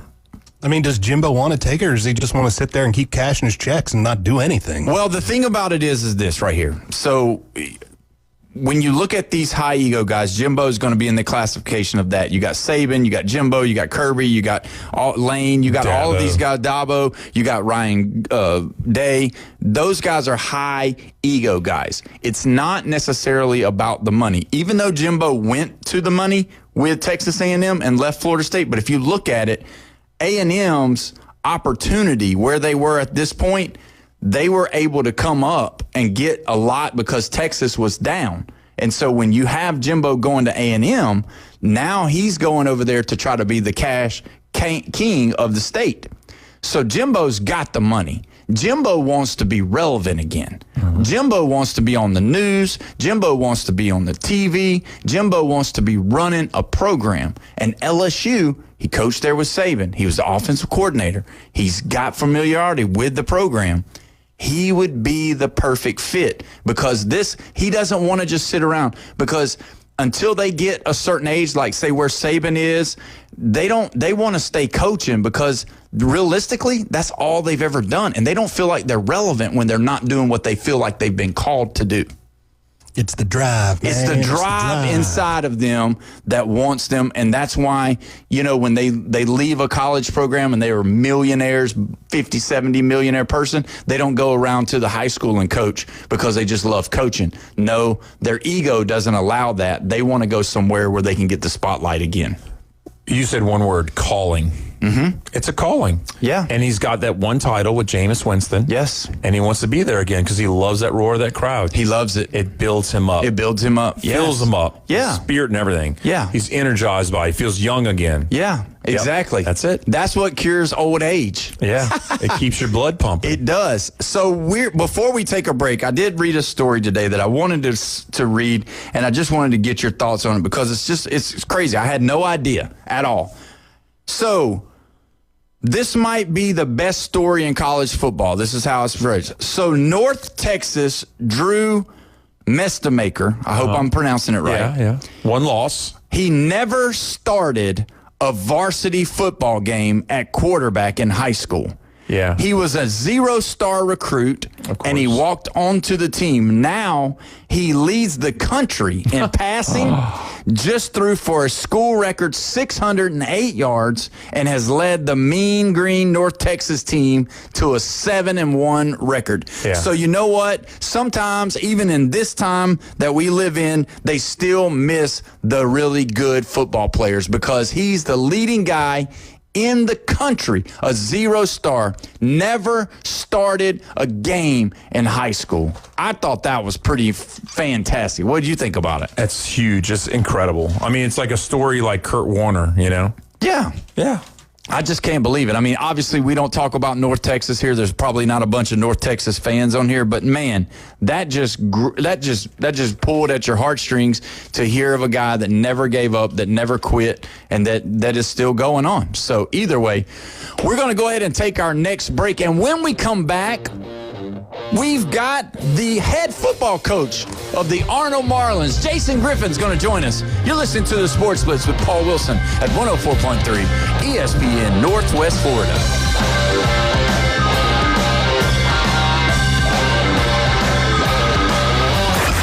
Call in now. This is Touchstone Service. The Red 70s studio line is open. Demonstrate how to make a call with your dial telephone.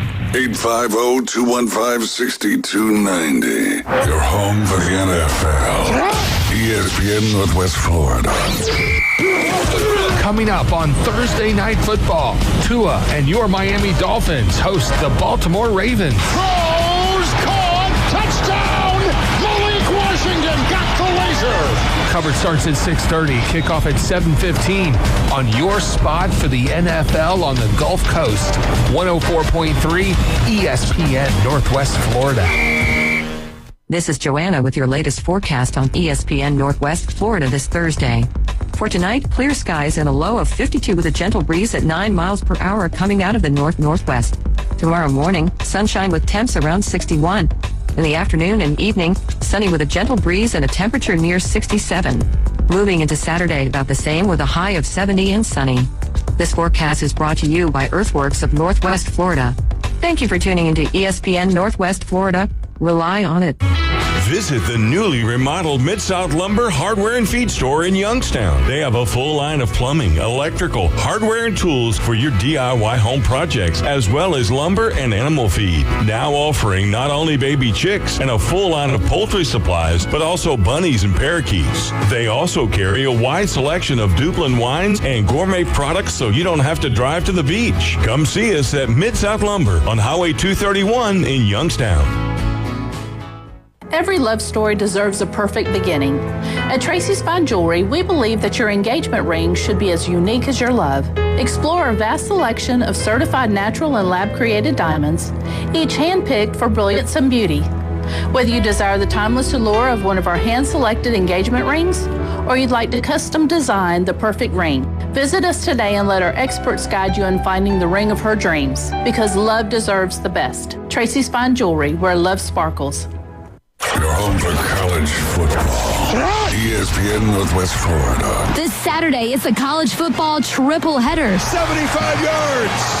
Wow. First, the Miami Hurricanes at the SMU Mustangs. Airtime at 10, kickoff at 11. Then Georgia at Florida kicks off at 2:30. And we got Kentucky at the Auburn Tigers. Airtime at 6, kickoff at 6:30 on your home for college football on the Gulf Coast. 104.3 ESPN Northwest Florida. Transmitting from the CBC Construction Studio. This is the Sports Blitz. We don't just talk sports. We start fires. 104.3 ESPN Northwest Florida.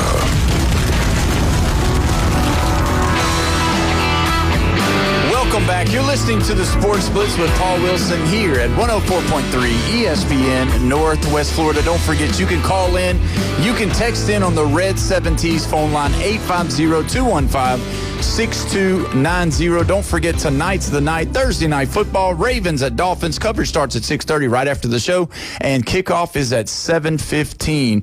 We are honored to have Coach Jason Griffin from the Arnold Marlins football team. Coach Jason, how you doing today? Hey, I'm doing all right, man. How we doing? We are doing good. We're just having some fun in here, talking about all this stuff going on with college. Let's talk about your team this year. Obviously, we've talked a lot about what happened early on and how that you guys persevered. Now, you have this game tomorrow night against Rutherford, this being the last game of the season.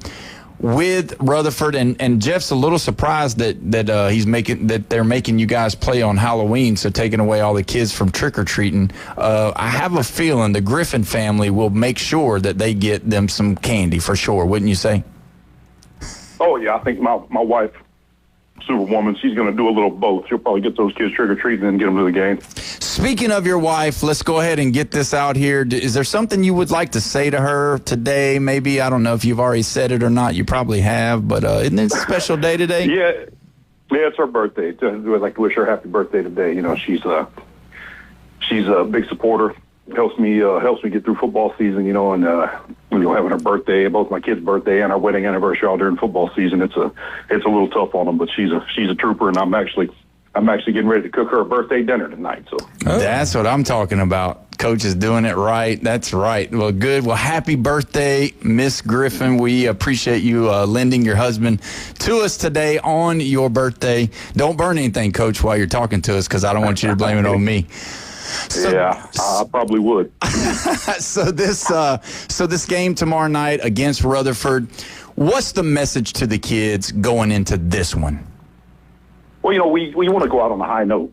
You know, and we thought we were, kind of felt like we were going out based on where we were at. But, you know, looking at the rankings, you know, a couple of my assistants were looking the other night and really hadn't paid attention to it. We're at the 9.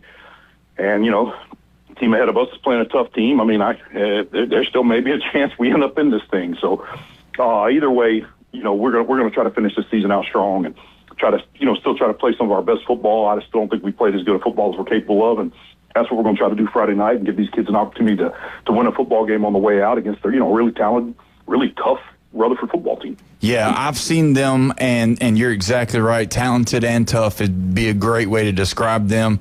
Now, you know, because I know the way the Florida High School Athletic Association has changed stuff, and they've done a few things that are kind of weird and with all that. So there's still a chance that you guys can get in. What do you think would need to happen for you all to get in?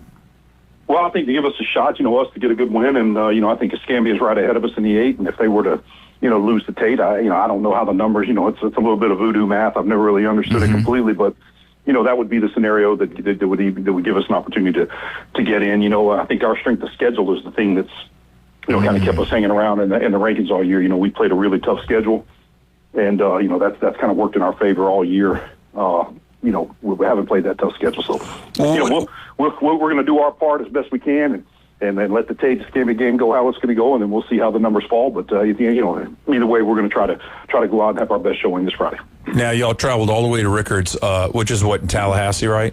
Last week? Oh, yeah. Mm-hmm. Yeah. Mm-hmm. What do you want to do better this week than you did last week?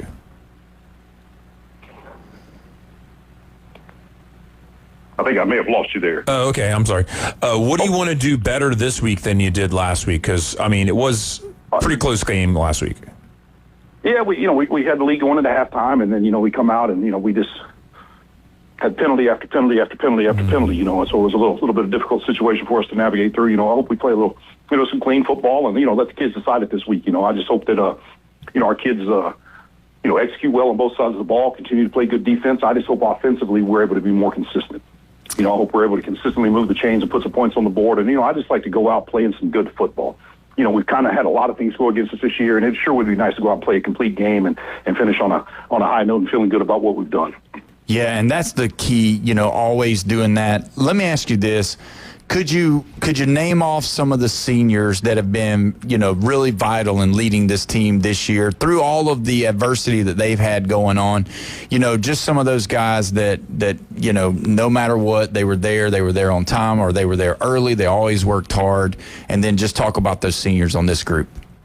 Well, you know, Will Carter, our quarterback, you know, he didn't miss a day, spring, summer.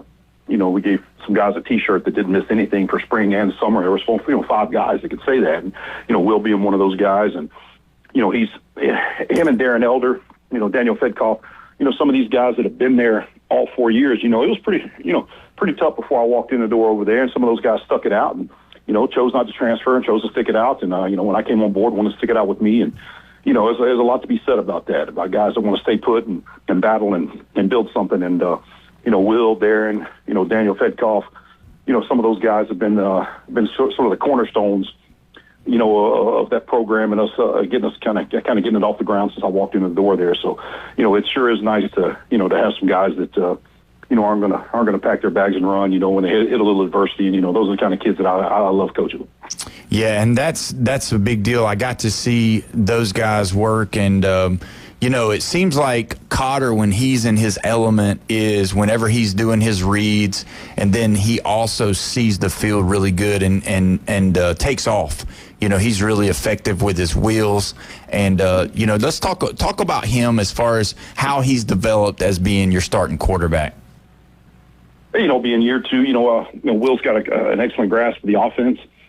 Early on, our offensive line was really young and inexperienced, and it was developing. And I think it's come along, and that's been the biggest surprise of the year is how far that offensive line group has come. And, with some of the best pass protection that I've had in my career, and I think Will's taking advantage of that. And, hopefully he's picking up, picking some opportunities to stand in the pocket and deliver the football and be a little more consistent. I think, very tough playing 4 games without your quarterback coach, without your offensive coordinator, without the guy on the sideline that you've been developing an offense with for 2 years. And then, kind of it's enough to rattle just about anybody. But to be able to jump back in and kind of get this thing going, and if we can just get that consistency that he had before, if we can get that consistency back, I really don't think that he's played the kind of game that he's capable of yet. And I'm hopeful that Friday, that tomorrow night's going to be that time. Now, Tate's playing at Escambia tonight. Is there a way you can listen to it? Oh, yes, tonight. Oh, yeah. If it's tonight, and as soon as my wife heard that, she'll have the NFL app up, and she'll be it's 7 p.m. She'll have it dialed in. So yeah, we'll catch that tonight. I didn't realize it was on. They were playing it tonight. Yeah, they're playing tonight, and 6-3 Tate playing at 3-6 Escambia. I know who you're pulling for. And do you have a motivational speech ready for tomorrow if Tate does beat Escambia? Well, I would think, with the way the season's gone and the opportunity of facing our kids, I hope I don't need to do too much motivating tomorrow. If I have to motivate them tomorrow, I'm going to be really, really concerned. I hope our guys are going to show up. We've had a great week of practice. And none of our guys have given up. None of them folded their tents. So, I expect our guys to show up ready to play football. And if Tate wins tonight, that'll add a little extra incentive. Now, I don't know if that guarantees us, if we're going to get in or not. But at least it gives us some hope and a little bit extra to play for tomorrow. Now, we want to make sure that we don't offend your wife or anything like that Jeff changed y'all's plans tonight. It sounds like no romantic music, none of that stuff going on. You're going to be listening to whatever high school play-by-play guy. But anyway, is this team, are you going to be returning a lot of starters to next year's team? Yeah, we've really got a young football team overall. We've got some good quality seniors, guys like Aiden Tyson. Some of those guys have been around a long time. Logan Jamison, guys I've been around with me a long time. And, we've got some really, really talented kids that are going to be leaving. But at the same time, our junior class is really, really loaded with some great football players. And then the freshman class that we had just walk in the door might be as good of an overall class as I've ever seen. Wow. So, we have a lot coming back. I've got a good young quarterback to step in for Will. In River Walding, he's going to be an outstanding. He's got a chance to probably be one of the better ones I've ever had. The future's bright if we can keep it together. With the transfer portal and all the things that go on. And the wolves and the jackals out there, man. Hopefully we can keep our program together and keep it moving forward. And I know that if we do that, then we're going to have some great things ahead of us. Yeah, I'm with you on that. It's crazy, you know how we do. We do talk about, we're going to talk about your team and all that, but now we're going to move over to the college football arena. And, it's real crazy right now with all of the coaching jobs. And I've asked all the other coaches, I've asked all the insiders, and me and Jeff seem to have a little bit of a disagreement. And I need you to weigh in on this as well. Jeff seems to think that Florida, the University of Florida, the Steve Spurrier Florida, the Urban Meyer national champion Florida team is not a top 10 job anymore. Coach, what do you think? Well, I think in the landscape of college football today, you got to look at what makes them, what makes a program strong. I think the financial resources exist in Florida as much as anywhere.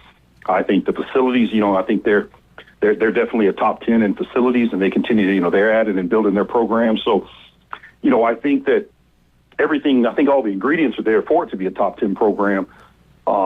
It's hard to say. You kind of put your finger on what's missing. But I think with the way the transfers and NIL goes, there's a lot of parity across college football now. There's not that dominant team that gets all the best players. Now if you got a little money, you can get a great football player. And so the Alabamas of the world, they're not getting them all. And it's an opportunity to have a little more fairness across. And that's why you see teams like Texas Tech and some of these other teams that have the ability. Any given year, anybody can be pretty good, and you don't have that undefeated 6 or 7 the same undefeated teams every year. It looks like there's a lot more. It's a lot more competitive across the landscape of college football, and it's so much more unpredictable now in my mind.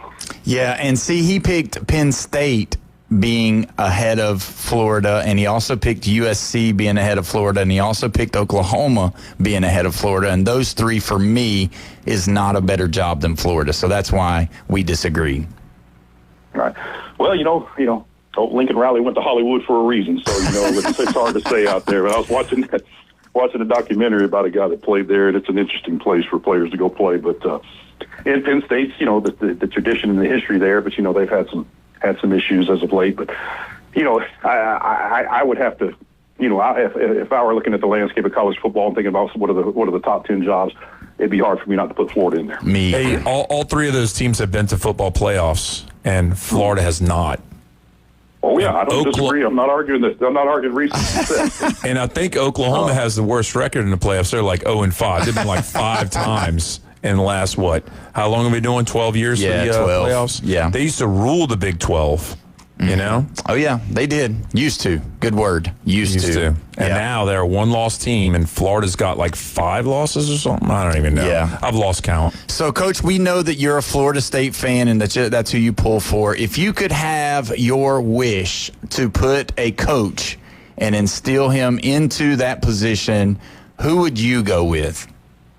I tell you, regardless of what people think, I think Mike Norvell's a fantastic football coach.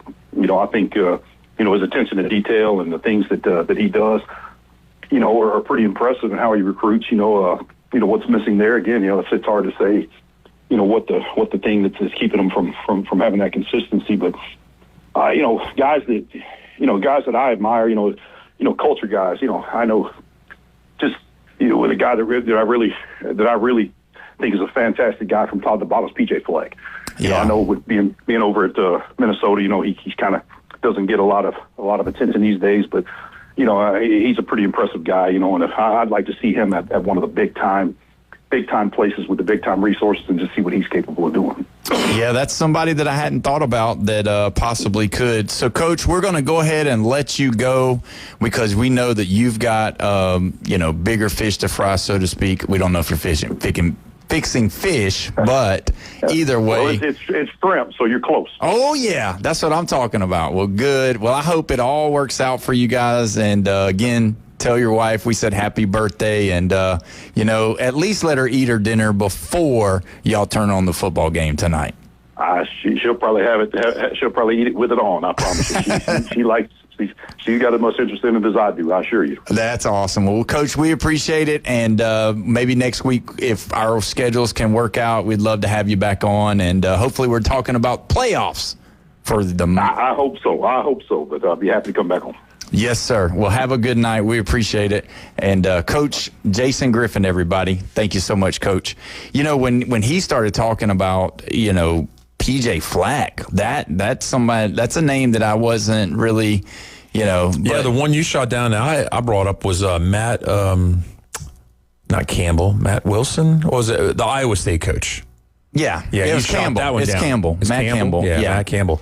Well, you shot that one down quick. Yeah, you were like, ain't happening. But I'm like, do you know what Iowa State has endured over years? I mean, all they've really had is a few running backs. They have not had winning teams. Gene Chizik coached there 1 year. I believe he did go 3-9, and then he got the Auburn job. And I know he's a coordinator at Auburn before, but Iowa State doesn't do good with anybody. This guy has them consistently winning and being in the conversation of the Big 12 championship, which they've been there twice. I'm just saying. This is the deal. I would pick Iowa State over a Minnesota coach. Yeah, I mean, maybe me too. But I would not pick him because he is not dominating his conference. He's good in his conference, but he doesn't dominate his conference. Yeah. Lincoln Riley dominated his conference. That's why he got the job he got. Yeah. That's how you get the jobs, is you dominate where you are. You aren't second place in the conference. No. That's what they were last year, second place. And they usually are, because he always, for whatever reason, he throws a game. He's Mark Richt in the Big 12. Yeah. He'll throw a game. He'll look like $1 million. He'll start out the season really good, and then all of a sudden, the next thing you know, I'm glad you brought that up, because I have one stat that I definitely want to throw at you before we go to the break, right? Yeah. Okay. At this time last year, I'm going to tell you 6 teams that made the playoffs. I'm sorry, that either made or didn't make the playoffs that were ranked last year. Mm-hmm. At this point last year, the Miami Hurricanes, who missed the playoffs, were ranked number 5 and were 8-0. Yeah, they hit the skid. Yeah. BYU was 8-0 and ranked number 9.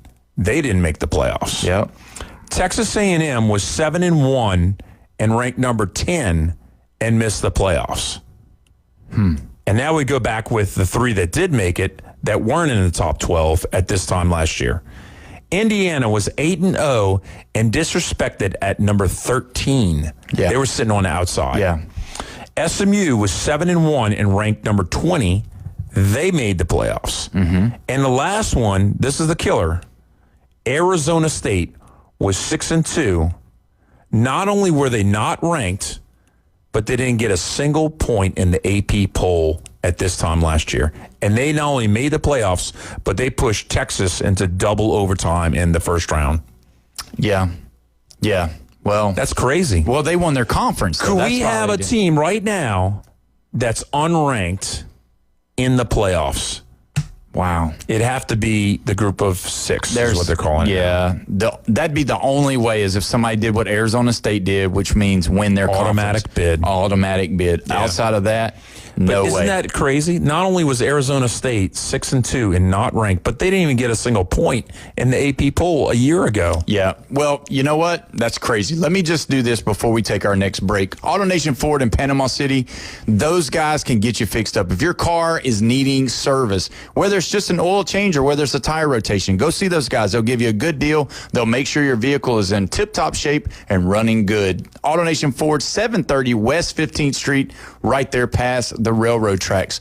Recommended Collision Center. Now, if your vehicle is dinged up, maybe you got some scratches, some dents, some things that need some cosmetic fix to your vehicle, go see Brandon and those guys. They'll take really good care of you. They know exactly what they're doing. They're locally owned. They're locally operated. That's awesome. Also, don't forget the microphone sponsor, KML Hauling, 850-247-5074. Fast, local, reliable junk removal company. Dumpster rentals as well. If you need a piece of property cleaned off, they'll come in and they'll get everything right. They'll get that baby ready, whether you're building a new house or maybe you're trying to build a pool or something. Maybe you want to get your pool fixed up in your backyard or something like that. These guys can do it for you. KML Hauling, 850-247-5074. Don't forget, these guys are locally owned and operated, so we appreciate those guys as well. When we come back, we've got some pick'ems to do. You're listening to the Sports Blitz with Paul Wilson here at 104.3 ESPN Northwest Florida.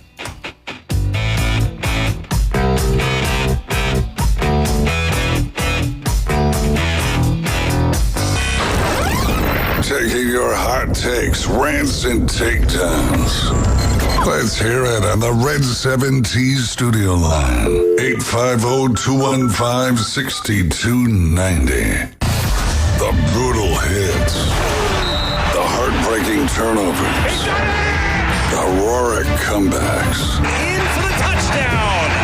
104.3 ESPN Northwest Florida delivers the biggest matchups of the week from across the nation. Oh, yeah! Your college football headquarters on the Gulf Coast. 104.3 ESPN Northwest Florida. CBC Construction is looking for a few good men. At CBC Construction, our greatest strength lies within our talented team. Join us and be a part of a dynamic company that values its people. We offer a tremendous opportunity to create a future for your family and the Florida Panhandle. CBC Construction is now hiring. Call us at 850-740-3815 or visit cbcconstruction.com to learn more. CBC Construction. Be part of a winning team. With over 4 decades in business, Instant Replay Sports Cards is happy to take your collection to the next level. All new hobby boxes, signed memorabilia and supplies, new and vintage cards and Pokemon. Buy, sell, and trade. They're an authorized source for Topps, Panini, Upper Deck, and Leaf cards. Instant Replay Sports Cards inside the Stanford Station on 23rd Street next to Academy Sports. Come see the bigger store and the larger inventory or visit online, instantReplaySportsCards.com. Your NFL and college football headquarters is Dak Cajun Place. With 27 TVs, you won't miss a play or a game. Score 50-cent wings during live games every Monday, Thursday, Saturday, and Sunday. 50-cent wings and $5 pitchers during live games only at Dak Cajun Place. LSU and Saints fans, wear your team colors and get free Jell-O shots when LSU or the Saints score. Plus brunch on Saturday and Sunday from 10 to 2 with $3 mimosas. Game like a local at Dak Cajun Place. The Kings of the Swamp. Falls loose at the 38. Gators got it.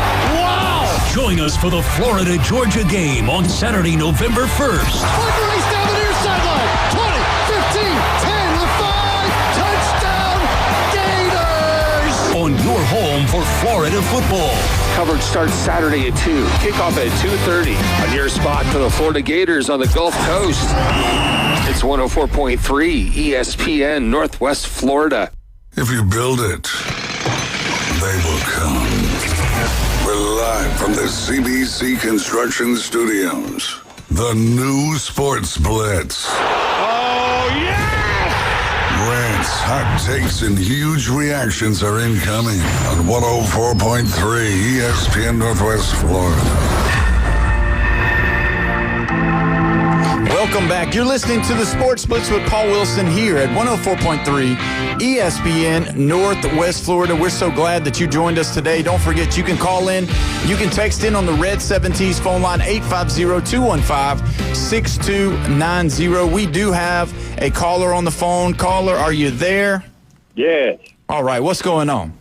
Not a whole lot. I was just wondering, did I hear you correctly saying that the Nebraska coach was considered for the Penn State job? He was this whole time up until today. He signed an extension with Nebraska, so it looks like he's pulling out of the opportunity to be over there. Matt Rule, because he played for Penn State, so he's an alumni. So yeah, he was definitely the first opportunity for that job. Man, that dude he can't win at Temple. He didn't win it. He can't win at Nebraska.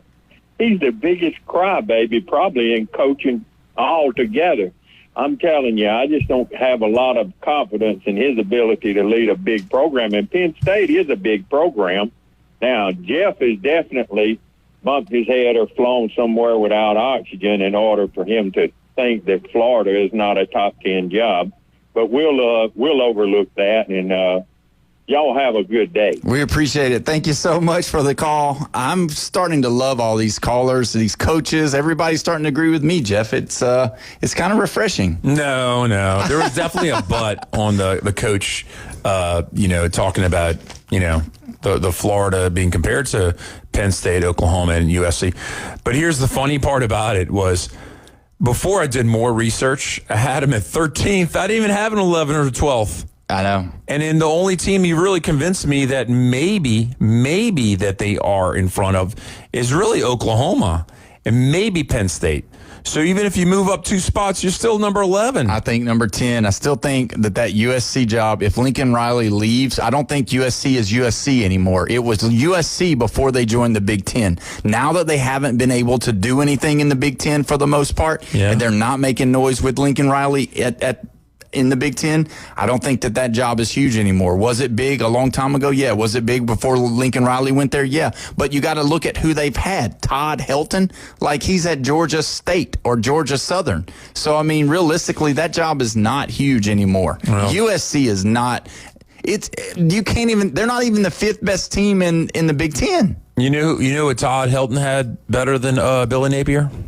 A better record. Florida's a nobody. They're a loser. They're 3-5 right now, man. Harder 3-5. They're so bad they had to open up with Long Island University. Harder schedule. That's awful. Harder schedule. Oh yeah, because Long Island University, the Sharks. That's one game. Yeah, that's the only big game that they've really won. I mean, they beat Texas. They beat Texas. They beat them by 8. It don't matter. They still got the W. And who else they beat? Mississippi State. Yeah. Yeah, that's... this ain't old grandma's Mississippi State anymore. Texas Come on. is a staple win. Yeah. It's awful. Yeah, well, USC is not... I mean, they're not making the playoff either, so don't even... So, I don't know. Either way, let's get to our picks, because unfortunately, Jeffrey has got a Halloween date going on tomorrow, so he won't be with us. So we're going to go through our NFL picks. He will call in tomorrow and go through our college football picks, because Brandon's going to be here. Don't forget, tomorrow, guys, you want to check on the Facebook page so you can see what we're dressing up like. We will be dressed up tomorrow. Jeffrey's got his frat boy outfit on today, so he did.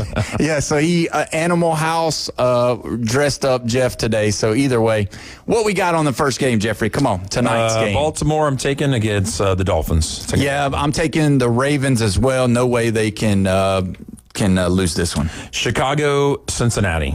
I got Cincinnati. I got Chicago. Give me the Bears. The Bears. Minnesota at Detroit. I got Detroit. I got Detroit. So you're not really concerned that J.J. McCarthy's coming back for the Minnesota Vikings. I mean, he's got a mean handoff.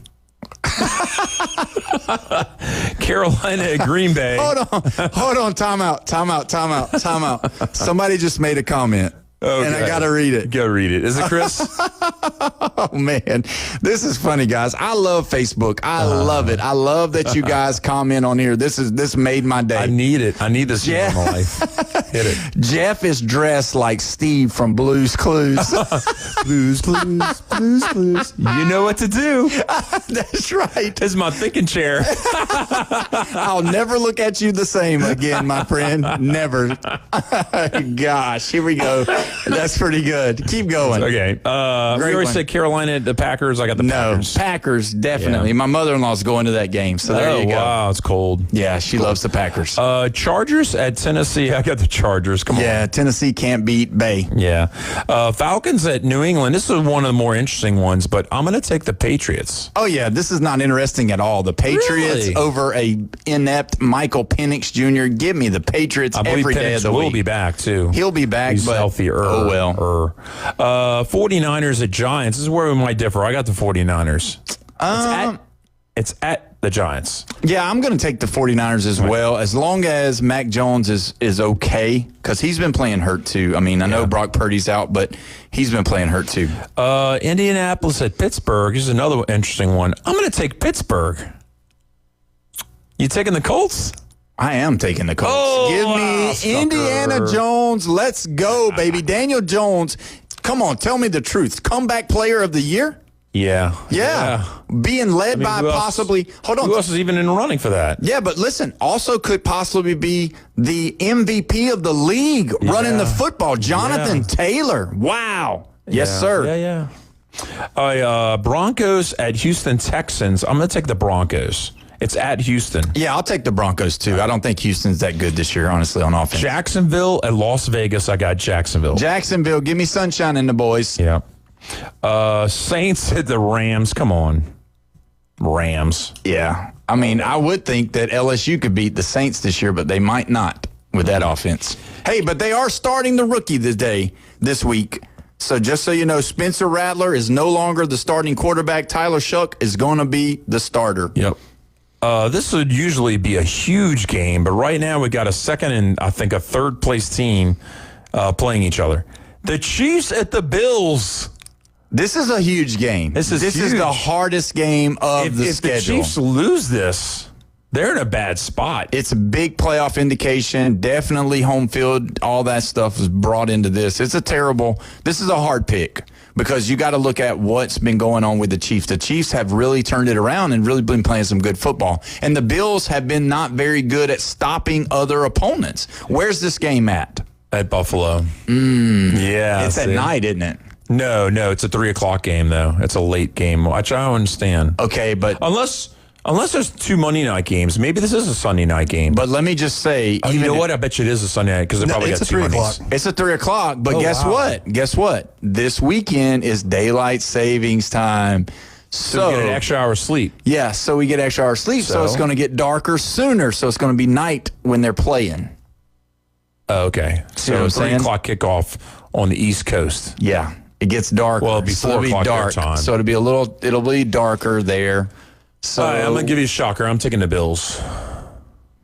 And look, the Chiefs 35-7 win, or was it 35-14? I can't remember. I think it's 35-14 against the Commanders last Monday, right? Yeah, which Commanders are inept at offense because they don't have a quarterback. Yeah. You're talking about Josh Allen that they're playing. You know what? Because I need to probably get some games up on you. Yeah, I probably am going to take. No. Now here's the thing. Hold on. The Bills usually beat them in the regular season, though. They usually just don't beat them in the playoffs. No, I think it's pretty even.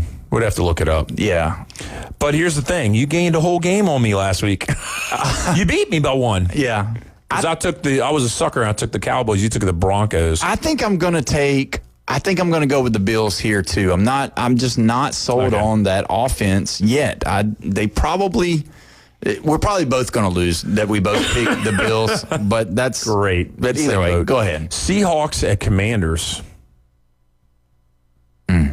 That's a tough one. No, it's not. You don't think? No, give me the Seahawks. Yeah, that's what I was doing too. I thought I'd bait you. Yeah. It's at Washington, by the way. Good try, Steve. I can't believe we just figured out Blues Clues. We just figured out Blues Clues because Steve's in the studio. I just got a letter. Oh, gosh. This is terrible. Now you know why. Oh, my gosh. Keep going. Arizona Cardinals at the Cowgirls. Give me the Cowboys. That's what I got too. Yeah. That's so horrible. Yeah, it's not a good game. Bad. So they're being 4-4-1.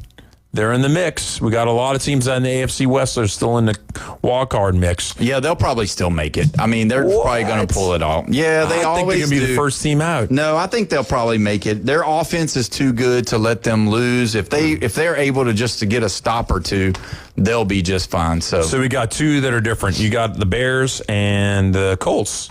Yeah. 2 Midwest teams. I understand how you're a Midwesterner. No, I'm not. That's you because you talk like one someday. And I think that's where Steve from Blues Clues is from, too. So either way. But you know what? You did a good job today dressing up. We appreciate you dressing up. I thought you looked like a frat boy from Auburn, but, Steve from Blues Clues looks the best on you. But make sure you have a good trip. Be careful. You're going to be calling in with your college picks tomorrow. We'll keep the record so that whenever you call in, who finished last week? Yeah, we'll talk about it. It was you. and me and Brandon had same record, 8-2 last week. Yeah. Because I think he beat me the week before. Well, either way, we're done for the day. We appreciate you listening to the Sports Blitz with Paul Wilson here at 104.3 ESPN Northwest Florida. We'll see you tomorrow, Friday.